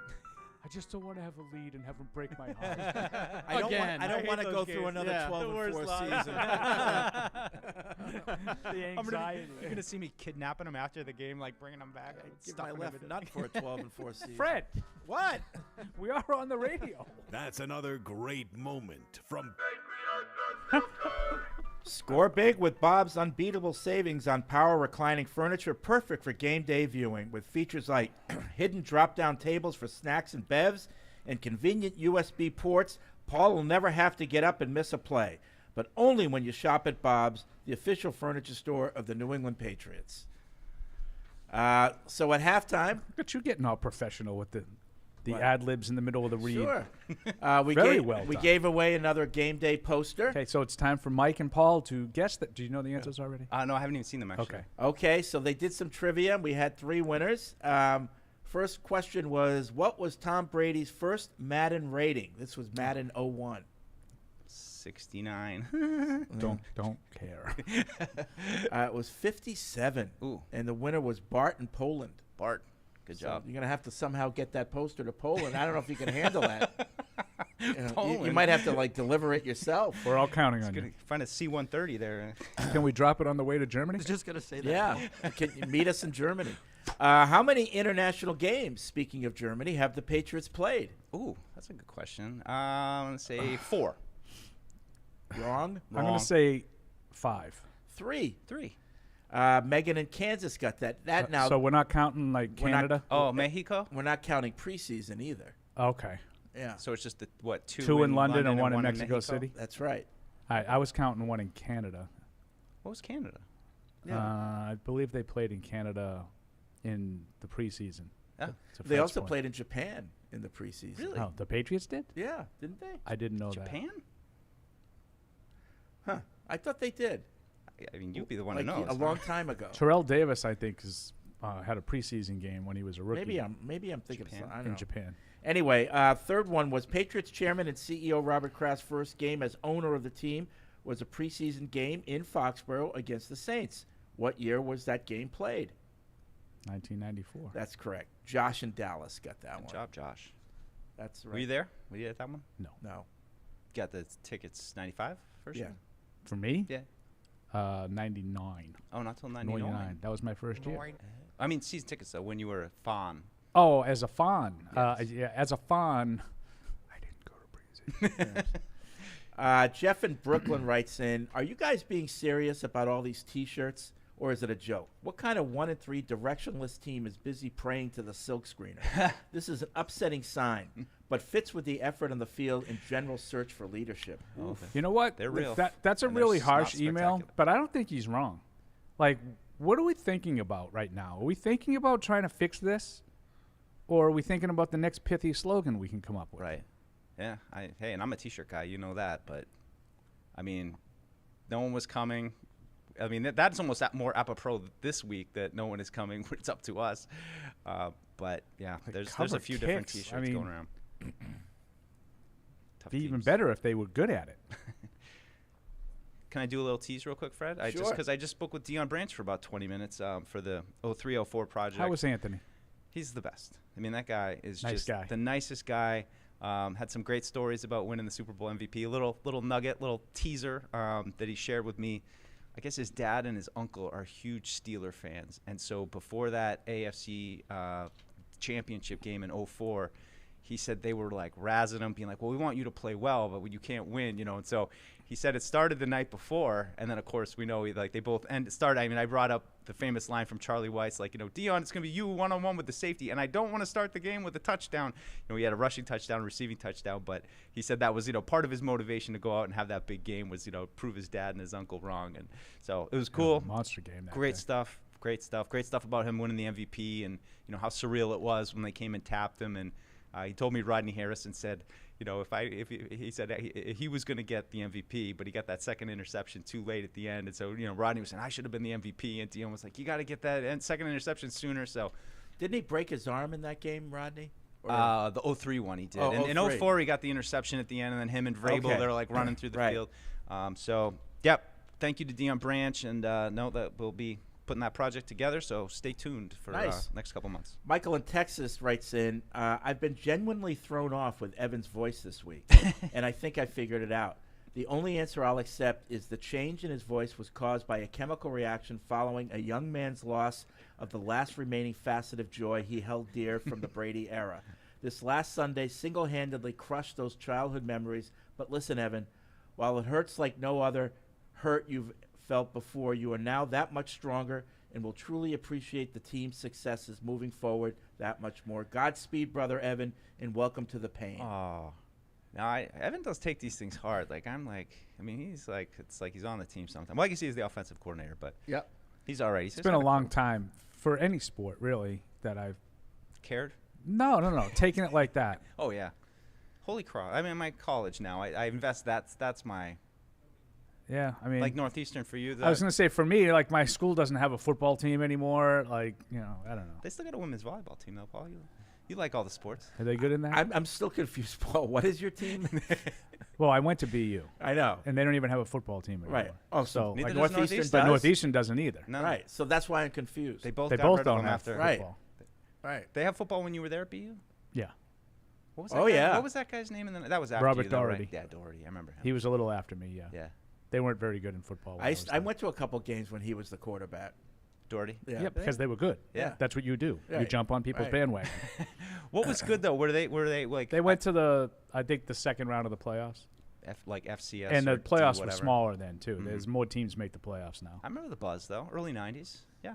He beat. Did you go to the Doherty games? I did not. They beat Northern Iowa at Nickerson Field in the first round of the 1AA playoffs. I want to say 93, 94, sometime around then. Yeah. Northern Iowa, quarterbacked by Kurt Warner. And his number one receiver was a famous number 17 in the Patriots receiving annals. Oh gosh. Dietrich And Ward. Dietrich Ward. Wow. All right. Deep dive. Good call outs. Let's get back to the phones. We got to hurry. Dan's in Minnesota. What's up, Dan? Hi, guys. Thanks for taking my call. Sure. Going to do this real briefly. I just, in an effort to maybe add some positivity, I got a little game for all of you to play. I'm going to call it By the Bye. There's 6 games to the bye, and I'd like you to rank the following 3 things from most likely to be true to least likely to be true by the bye. Then happened to hurry? rank the same 3 things in the order that you think would be the most impactful if they were true. You've lost by me. the bye. Okay. Okay, go ahead. Let's jump in. So the 3 things are Tyquan Thornton has 25 receptions and 400 yards receiving with 4 touchdowns by the bye. But yeah, second thing is the same 5 offensive linemen have played 6 straight games by the bye. And the third thing is the defense and special teams combined have scored 4 touchdowns by the bye. Oh my God! I'll go with C. So that's my little game. I'll listen off. Okay, I'll go with C. Good wait, game. So wait a minute. We're trying Big to setup. say How rank them in what's order more of likely? likeliness. I mean, I feel like I thought the he first said one. what would be the most important, but important? Oh, most important. Let's do both. Well, it's 2 things. First of all, rank them from most likely to be true to least likely to be true, and then the Okay. same 3 things. Which would be most impactful? I would say the most if they were true. I would say the most likely to be true is the 5 offensive linemen play for 6 games. I would say the second most likely to be true is the 4 touchdowns for the defense, and the third most likely to be true is Tyquan Thornton having like 400 yards and 6 touchdowns. Did you say in 4 Oh, games? I know, 6 and that's games? like in the next, 4. like, 5 4 games. touchdowns in 6 games. How many games are there in 6. total? The thing that would probably impact the most would be Thornton. If Thornton Right. exploded like that, but that would it's have the the least- biggest impact. But it's the least likely. Yep. All right. Well, by the by. Big setup for the game, but good. Good. I like the thought process. Cousin Chris is in North Carolina. What's up? Hey, what's going on, man? I just got one problem, and I keep hearing. If you only have one, you're in I good heard Mike shape. say Right. Last week. Got 99. It's the wide receiver situation. I keep hearing people say Juju sucks, Juju trash. But we said the same thing about Nelson Aguilar. You know, we said the same thing about Jonnu Smith. And now on other teams, they have 100-plus, you know what I'm saying, yards in a game. Like, they got their 100-yard games this season. So, to me, I feel like it's the Patriots' inability to develop certain wide receivers, you know? Like, Tyquan Thornton come on the field. His first pass is a 20-yard contested bomb. That's not, like, how you get those guys developed. You got to get their hands warm on short hitches, drags, and things like that. So, I feel like it's not necessarily the wide receivers that's the problem, because Brady never had a league favorite, but he knew how to get scheme Edelman open every game or during the game, you know? So that's my issue. That's all I wanted to say. Yeah. Yeah. I mean, I think that you make an interesting point, and I think it's more about the quarterback than it is the coach, but I don't know that to be not 100% accurate. Aguilar, I think, was the guy that we watched in camp last year. We all thought he looked much better. He was flying, and he opens the season. He makes a couple of contested catches, the touchdown against the Steelers, and then he fumbles against Baltimore, and that was it. Like, he stinks. He stinks. Yeah. He's out. Yeah. I don't know. He was at least at times we saw flashes from him of, like, especially even in training camp and OTAs especially. I remember him catching a couple bombs. That was when they were in bombs away mode in OTA, but like with Juju and Jonnu Smith, it just has never looked right to me. It's never looked in rhythm. It's never, like, it just doesn't look like it fits. And it's a really good question of what is Atlanta doing now with Jonnu Smith to, have him have some production. But, I mean, I'd put this more on, like, the Mohamed Sanu, guys that it just doesn't look right out there. And it never, like, you've never seen anything out of Juju. Like, there was never a time in training camp we came away and was like, nice day for Juju. Like, he maybe had a couple little catches here and there. Couple of flashes. But never like, my feeling on there him, it is. I'm with you, Mike, and we've been talking about this. I just feel like it was underrated the amount of space he had last year to operate with Kelsey and Mahomes. And I just think that was really sort of overlooked. It's a situation that I wonder how this is going to evolve, not just, the rest of this year. I mean, he's under contract 2 more years supposedly. Like, I don't know if they're going to be able to figure anything out with him, but at some point he needs to be productive. They can't keep throwing him the ball and have him come away, 5 targets, 1 catch for 12 yards or whatever it was. Like, it's just not good enough. Uh-oh. Our phone thing went down all of a sudden. I see Matt running around. Stay online. We're rebooting. All right. Let's see. Get to some of these emails. Caleb from Florida. I'm a diehard fan of both the Patriots and Red Sox. Love the occasional Red Sox talk from Evan. And I cannot help but notice a lot of similarities on the situations. Dominated for a good amount of the new century and are pretty dang close to rock bottom with the decisions being made by the higher-ups. Free agency signings that seem exciting at the time but don't fit the needs of the team whatsoever, and a serious lack of leadership on the field with guys like Brady, Gronk, McCourty, Bogarts, and J.D. Martinez departing from the city. Given the Red Sox promising minor league system and potentially a top 10 pick in the draft for the Patriots, which of the two do you think has the best shot at putting themselves back at a championship caliber team within the next 2 or 3 years? Well, I think it's easier for the Red Sox. Yeah, I agree with you because they can just throw money at the problem. Yep. But if you tell me that they're going to do that, my answer is the Red Sox. But something tells me they're not just going to magically start throwing the money around again. And if that's the case, then I'll take the Patriots because I think football, the NFL in general, is easier to get. I think they will get back in contention quickly. I think they will. No, the Red Sox, because now whoever the new GM is, they're just going to do it just to get off on the right foot. Spend the money. I mean, but if you were just to the last stack new GM like didn't do that. I mean, I know, and they'll reverse that this time. But we've talked about the Red Sox and Cassis and some of the guys that came along this Yeah. year, and I mean that's what we're hoping for with the Patriots. But as we talked about at the top of the show, those guys are kind of regressing this year, and so it's hard to say. Like even if you're not including the sports and the dynamics of the leagues, the Red Sox probably have the promising pieces. At least at this point, and I do think they do have some promising young pieces. That's the only thing that came out of this season.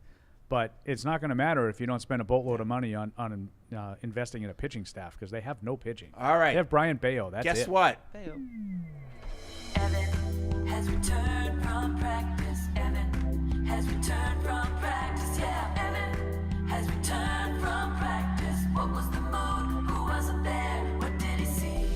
right, Evan, what do we got?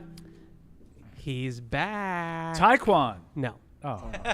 J.C. Jackson was out at Patriots practice on Thursday. Got a nice hello from Mr. Kraft, who was out there today. And Did the media applaud? Nice little probably greeting. based on my Twitter feed yesterday. I wouldn't be surprised. Nice little greeting between the two of them, and then and also a let's go get a win from Mr. Kraft on his way by the media Oh, out to the at media. practice. All right, yes, that's his message to the troops. because we contribute to winning here in this facility. But Evan's like, I'm trying. We do. I mean, Mike and I offer our keys to the game. They listen to our right. I keys. mean, they don't listen to ours. We should but give them to him earlier. J.C. Jackson is out there wearing number 29, not 27, but he had a 27 decal on his helmet. So it looks like they just gave him his helmet back, like they never left, and so that was funny. But yeah, 29 right now for JC. Obviously, Miles Bryant's in 27, so he can't get on. Still no Jack Jones. That's unfortunate. And obviously no Judon and no Christian Gonzalez. But yeah, exact same attendance other than I was JC. holding out hope that you might see Thornton today. Yeah. But yeah. With the weather report getting better, does that affect It's either been the mood of it's the been way media too or- hot. It's been way too hot. Hot for the media. 75 degrees. It's beautiful. It's hot. It's hot. You know, it's fight him again. Fight him hard. That was beautiful. Unseasonably warm. And you should relish that. You should love no, that. No. As media, we like it to be what it's supposed to be that time of year because that's what you prepare for, right? Like if you in training camp, you're getting yourself into some hotness, right? You're getting yourself into some sticky August weather in New England. In October, you're expecting it to be a little bit colder, and so you dress in. If it's 75 in October, I'm like, yes. Oh. Yes, let's go. I was actually thinking to as I was walking to my car yesterday, it's like, why can't it be like this every single? This is like the most perfect California. weather. It's called California. It's called San Diego. It's called living in California. It is. Yeah. Except for like those 3 days it rains, and then you're like, oh. It was beautiful yesterday. Yeah. Okay. So there you go. Anything else to report? Like, what was the grousing or, No grousing. No grousing. I would say that today we saw a little bit extra time as we did yesterday, and Riley Reef, he's participating. I don't know how much more I can really expunge than that, but he's participating. Reef at right tackle. And I wouldn't be surprised if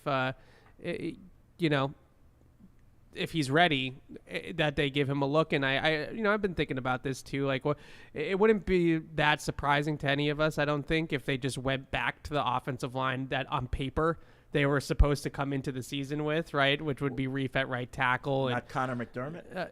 I think that when they signed Reef, they thought he was going to start at right tackle. Okay. Yeah. And I wonder if they just say, you know what?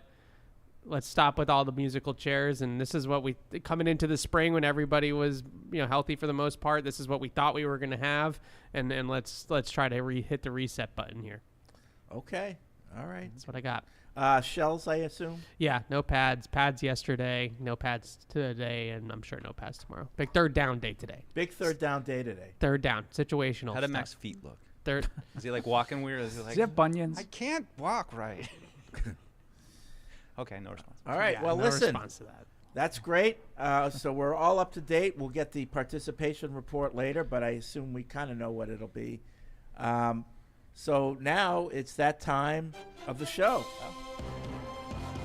We're going to do our picks. Paul, let us know how last week went. Okay, it was a good week for everyone. And it was another flat week. We all seemed to do the same. Fred, Evan, Alex, Paul, all 11-5. Oh, come off of it. And Mike. What, 10? 10 and 6. 10 and 6. Nothing wrong with that. Still in last. Correct. With the spread, Fred, Evan, Alex, 10 and 6. Oh. Paul, 9 and 7, and Mike 8 and 7. 8 and 8. 8 and 8. Try it. That's Math. rough, dudes. Fun with I math. didn't lose money. So the standings are: Fred maintains his pretty good lead, 45 and 19, followed by Mike, 41 and 23. Paul and Evan, 40 and 24, and Alex is 39 and 25. With the spread, Fred 37, 26 and 1, followed by Paul, Evan, Alex, and Mike. Oh. 33, 30, and 1. We're all of us tied. together. Wow, we're like We're all friends. tied. How's my ass taste? Oh, Jesus. Easy, Shaq. I don't know. You've been eating a lot of pepperoni lately, Fred. Not so good. Yeah, so Fred has a 4-game lead in the overall and a 4-game lead with the spread. We're coming for you. All right. Sizable. Coming to get you. I got a feeling this Don't week's choke. going to be a little tougher. We're now 5 games in.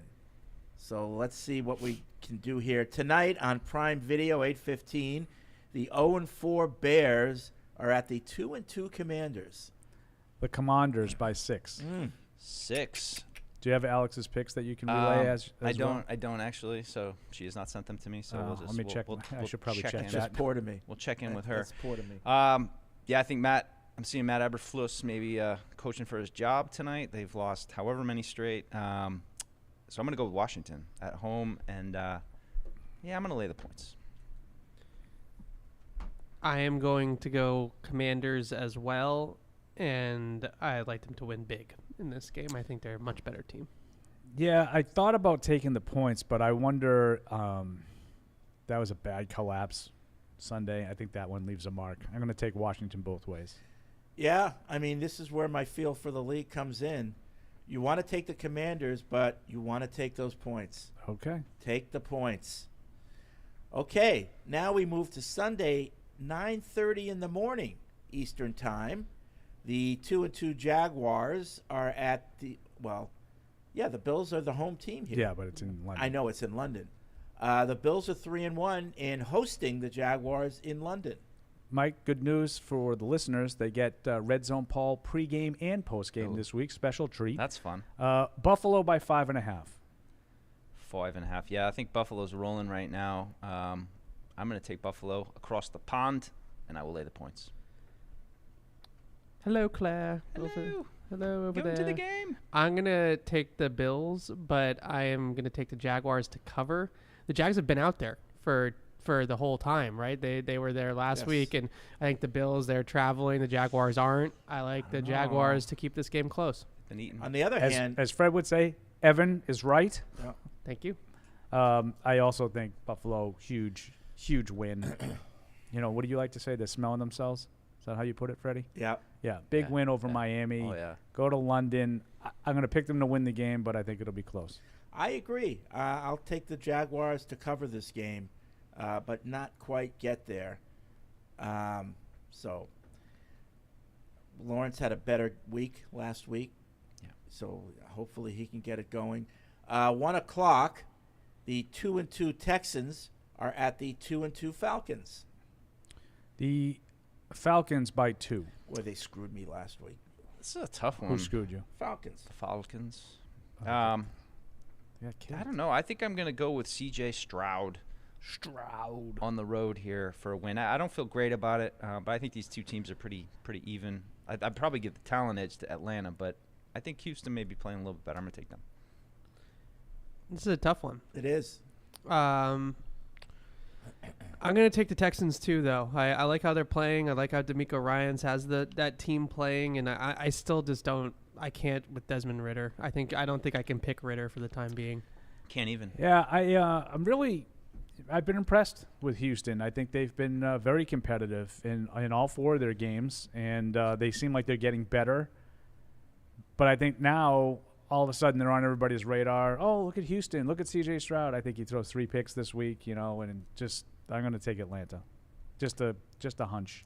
I am going to go with Atlanta as well. Again, I agree with Fred, if you don't start taking different teams than me, I can't make up the gap. I agree with Evan. This is a tough one because who are each of these teams? But I think Falcons are at home. Midland. Yeah, I'm going to go with the Falcons. 1 o'clock, the 0-4 Panthers are at the 3-1 Lions. Detroit by 10. Oh, my goodness. Yikes. When's the last time the Lions were points? Big favorite like It's that. probably been a minute, as the kids say. I'm going to take Detroit to You win. you like when I say that, don't you? We do say that. No, but you like when I say as the kids say. Yeah, I mean, I've been hearing a lot of Driz lately. Is that Oh, Driz. Oh, just make your Will. pick. Will's got a lot of Driz. I'm going to take Detroit, but I'm going to take +10. It's just a lot of points, and I don't know. I think Detroit get a little cocky, and it'll be close. Yeah, I'm feeling the same thing. I trust the Lions more now than I have all year, but that's a lot of points for the 10 Lions. points trust. Yeah. Yeah, I'm going to take Detroit, and I'm going to lay the points. I think Carolina is I think Bryce Young has shown some flashes of ability, but I think they're still a ways away, and I think that they will not have the offense to keep up in a game like this against Detroit. Yeah. I am going to trust the Lions in this game to win and cover. Fred, stop. I also think Ben Johnson's a jerk based off of that. Well, call. I don't know if you heard him at that school play. I mean, that was brutal. It was an atrocity. Then he told an old lady to go home. Well, and slapped her, in the face. That was unbelievable. Just trying to watch Into the Woods, and this dad's got to stand up and say, "Watch my kid," and who's playing the chicken, and forget it. Sunday at 1, the 2-2 Titans are at the 2-2 Colts. Another interesting game. The Titans by 1.5. Somebody own somebody in this one, Paul? I do not know. Okay. I like don't asking think you so. that. Tennessee has generally run that division in recent years. Now, they didn't win it last year, but the Vrabel Titans have been pretty good in that division. I'm really struggling this year to get a beat on the Vrabel Titans. Usually I kind of give them the benefit of the doubt, and I'm going to do it this week. I'm going to take the underdog Titans on the road. I don't know. I mean, Anthony Richardson's looked really good from what I expected him to look like. Me too. But I feel like the Titans they're more buttoned up organization. I'm going to take the Titans. I don't love it, though. I think it's a tough one. Coin flip game. Yeah, I'm going to take the Titans, too, and it's a Mike Dussault pick. It's a Mike Vrabel pick for me. Yeah. Colts have impressed me. There's something going on there that I did not expect. And I'm going to say that it continues, and they beat the Titans. Finally. So there you go, Paul. Finally. There's your opening. Give me a chance. There's your opening. Sunday at 1, the 1-3 Giants are at the 3-1 Dolphins. Miami by 11. 11. Wow. Theirs goes up to 11.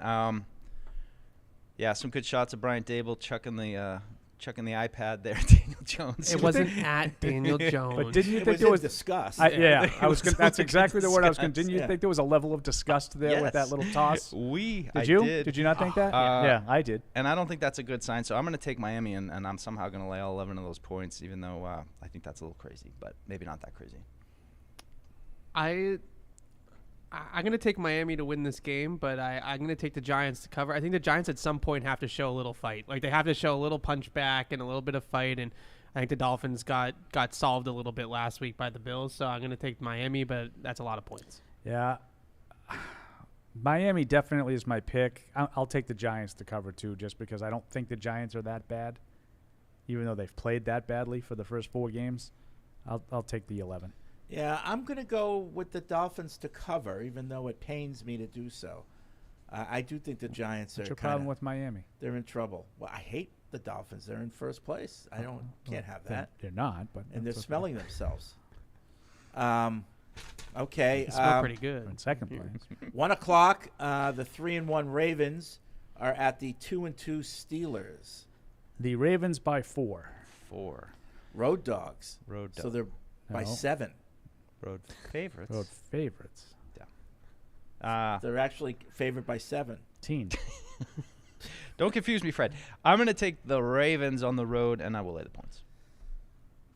I think Kenny Pickett's going to try to play in this game, correct? That's what it sounds like. Yeah, I still like Baltimore, though. I like them to win this game comfortably, so I'm taking the Ravens both ways.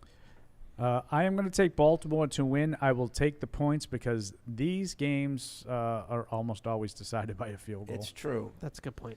The black and blue division. But I'm going to go with the Ravens to cover. I think the Steelers are having their issues, too. So. Oh, yeah. Their offense is worse than the Patriots. Yeah. So now we skip over the Patriots at 1 o'clock, and we move to 4:05. There are actually 2 4:05 games this week. That's big news. Only 5 1 o'clock games this week. There are the 1-3 Bengals are at the 1-3 Cardinals. The Bengals by 2.5.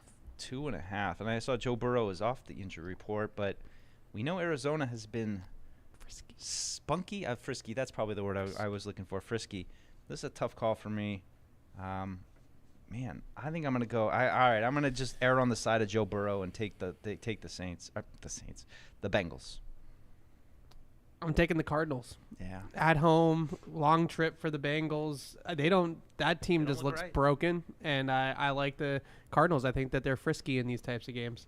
I agree with everything Evan said, but I'm going to go down with one more loss with the Bengals.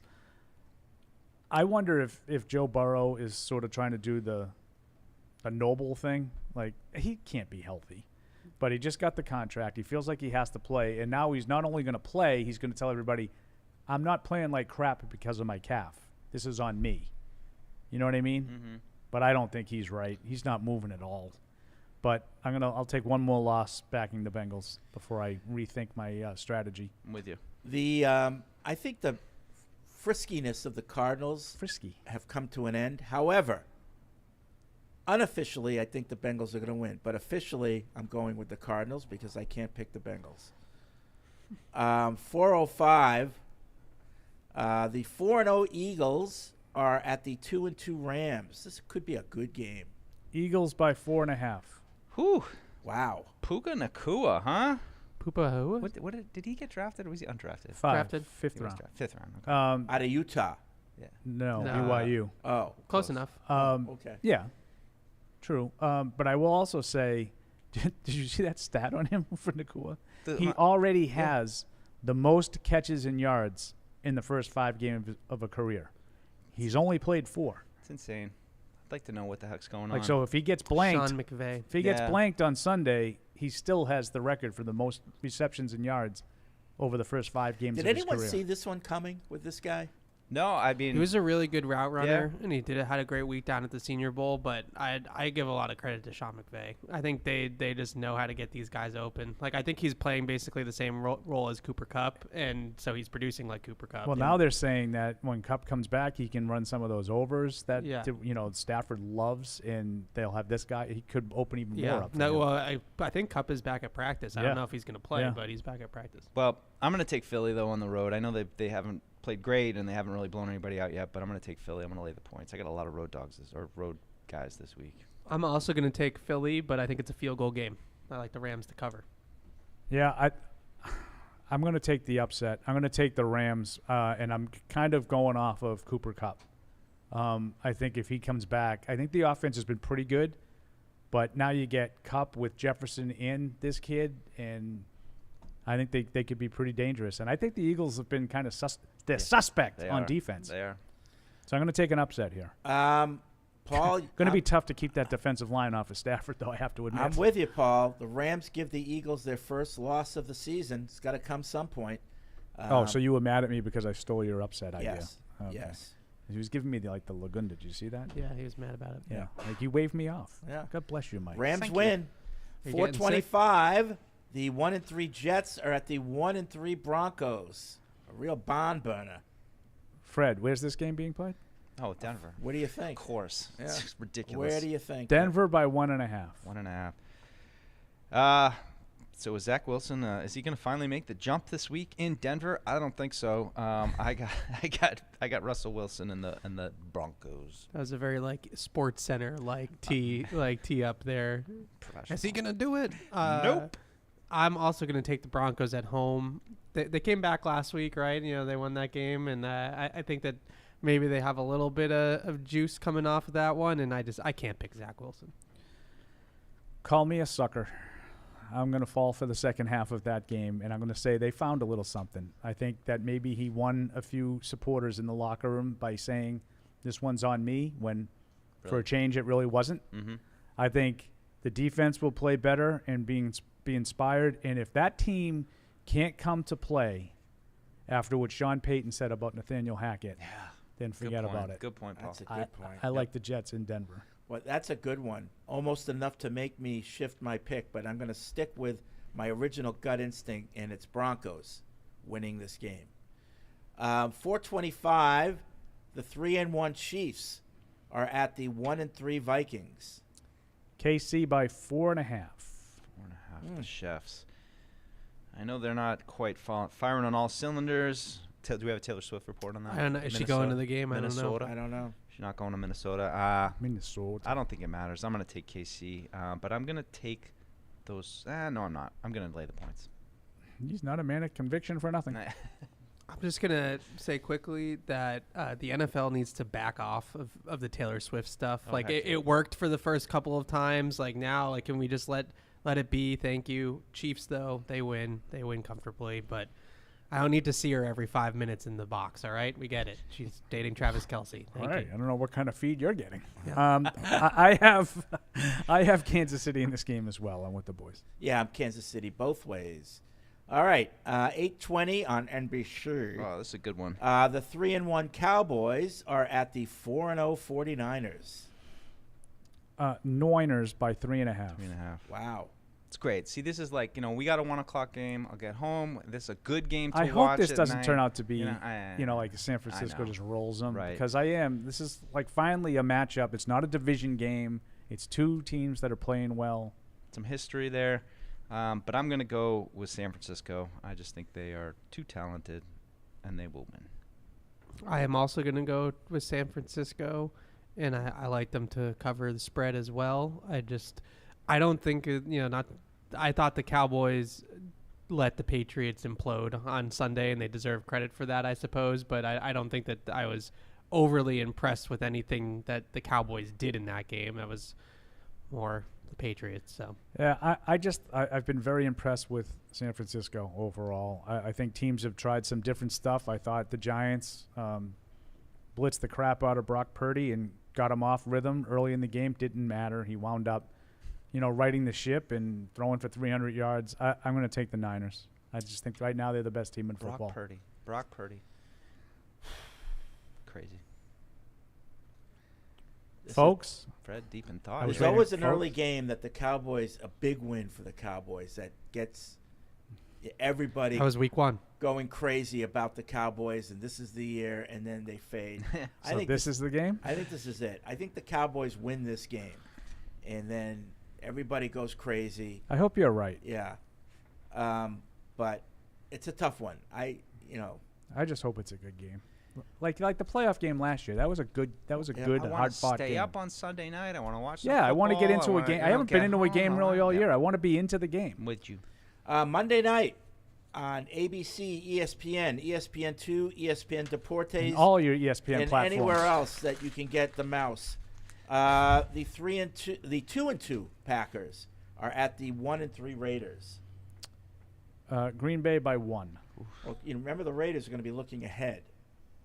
I don't know why. To the Patriots? The joke, Paul. What I actually got, the biggest takeaway that I had from Fred's upset pick of Dallas is every year Dallas wins one of those games that, and he's not even considering last week as that game, which normally, under normal circumstances, Fred, you would say, right. San Francisco big, Dallas won their Super Bowl last week. No, not anymore. Oh, how times have changed. I said the Patriots were their get-right game. That's right.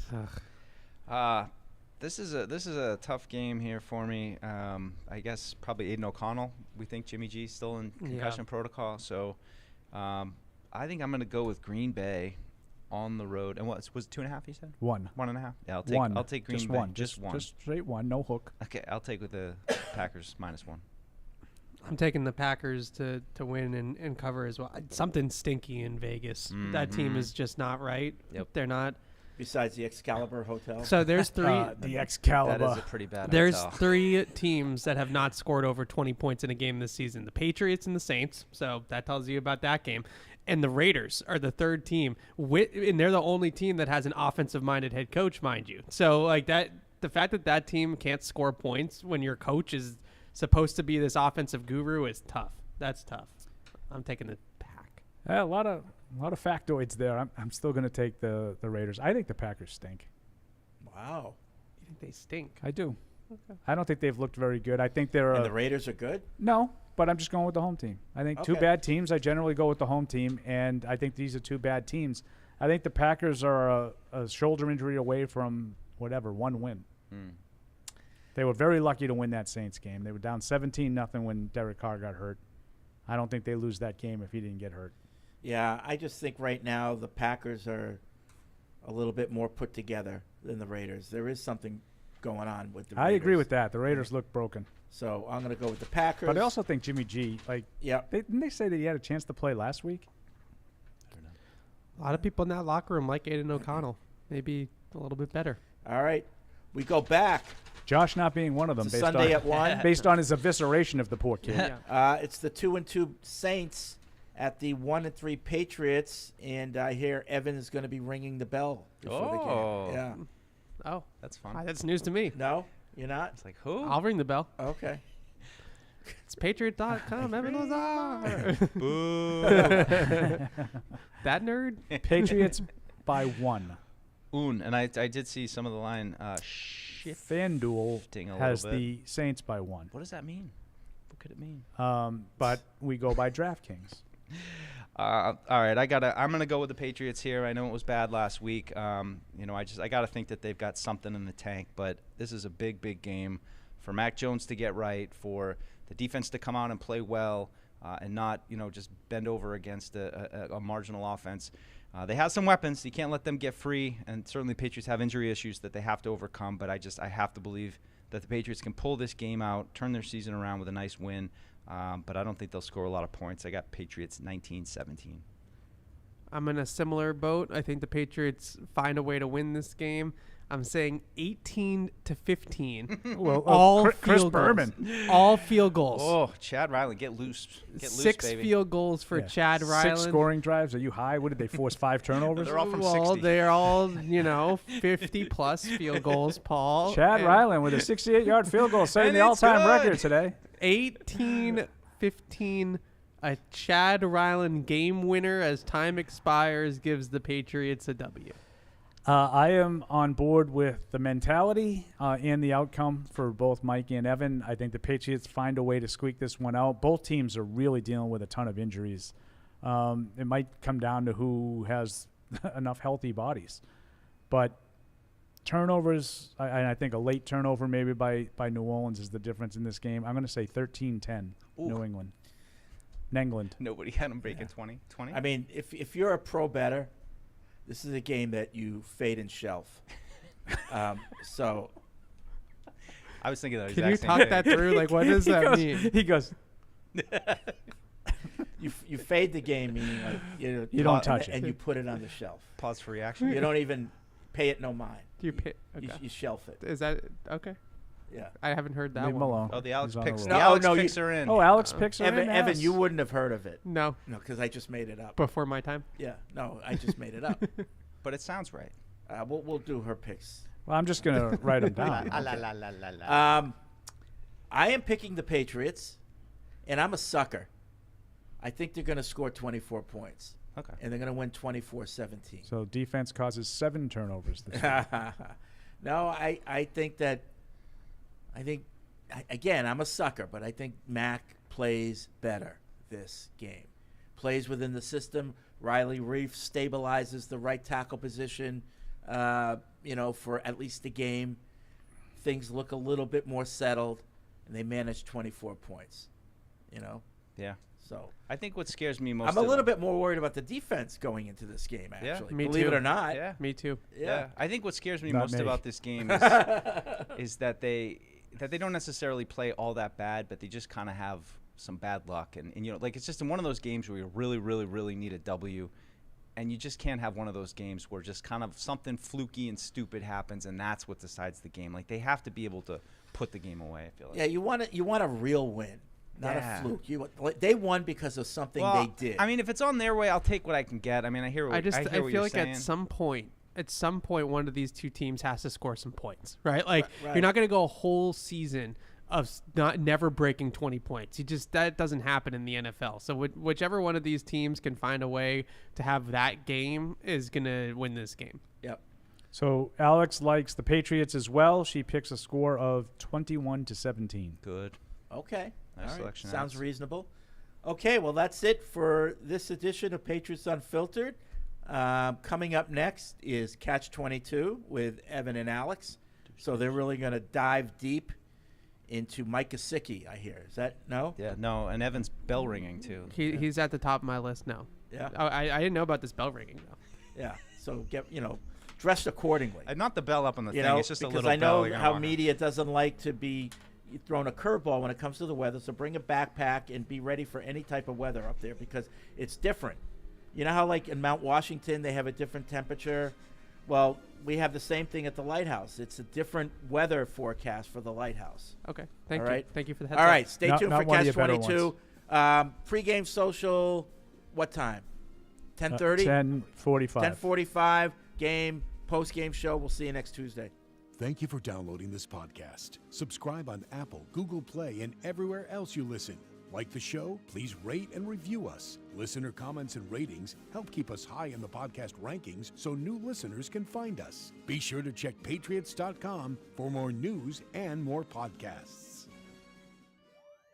The world's original.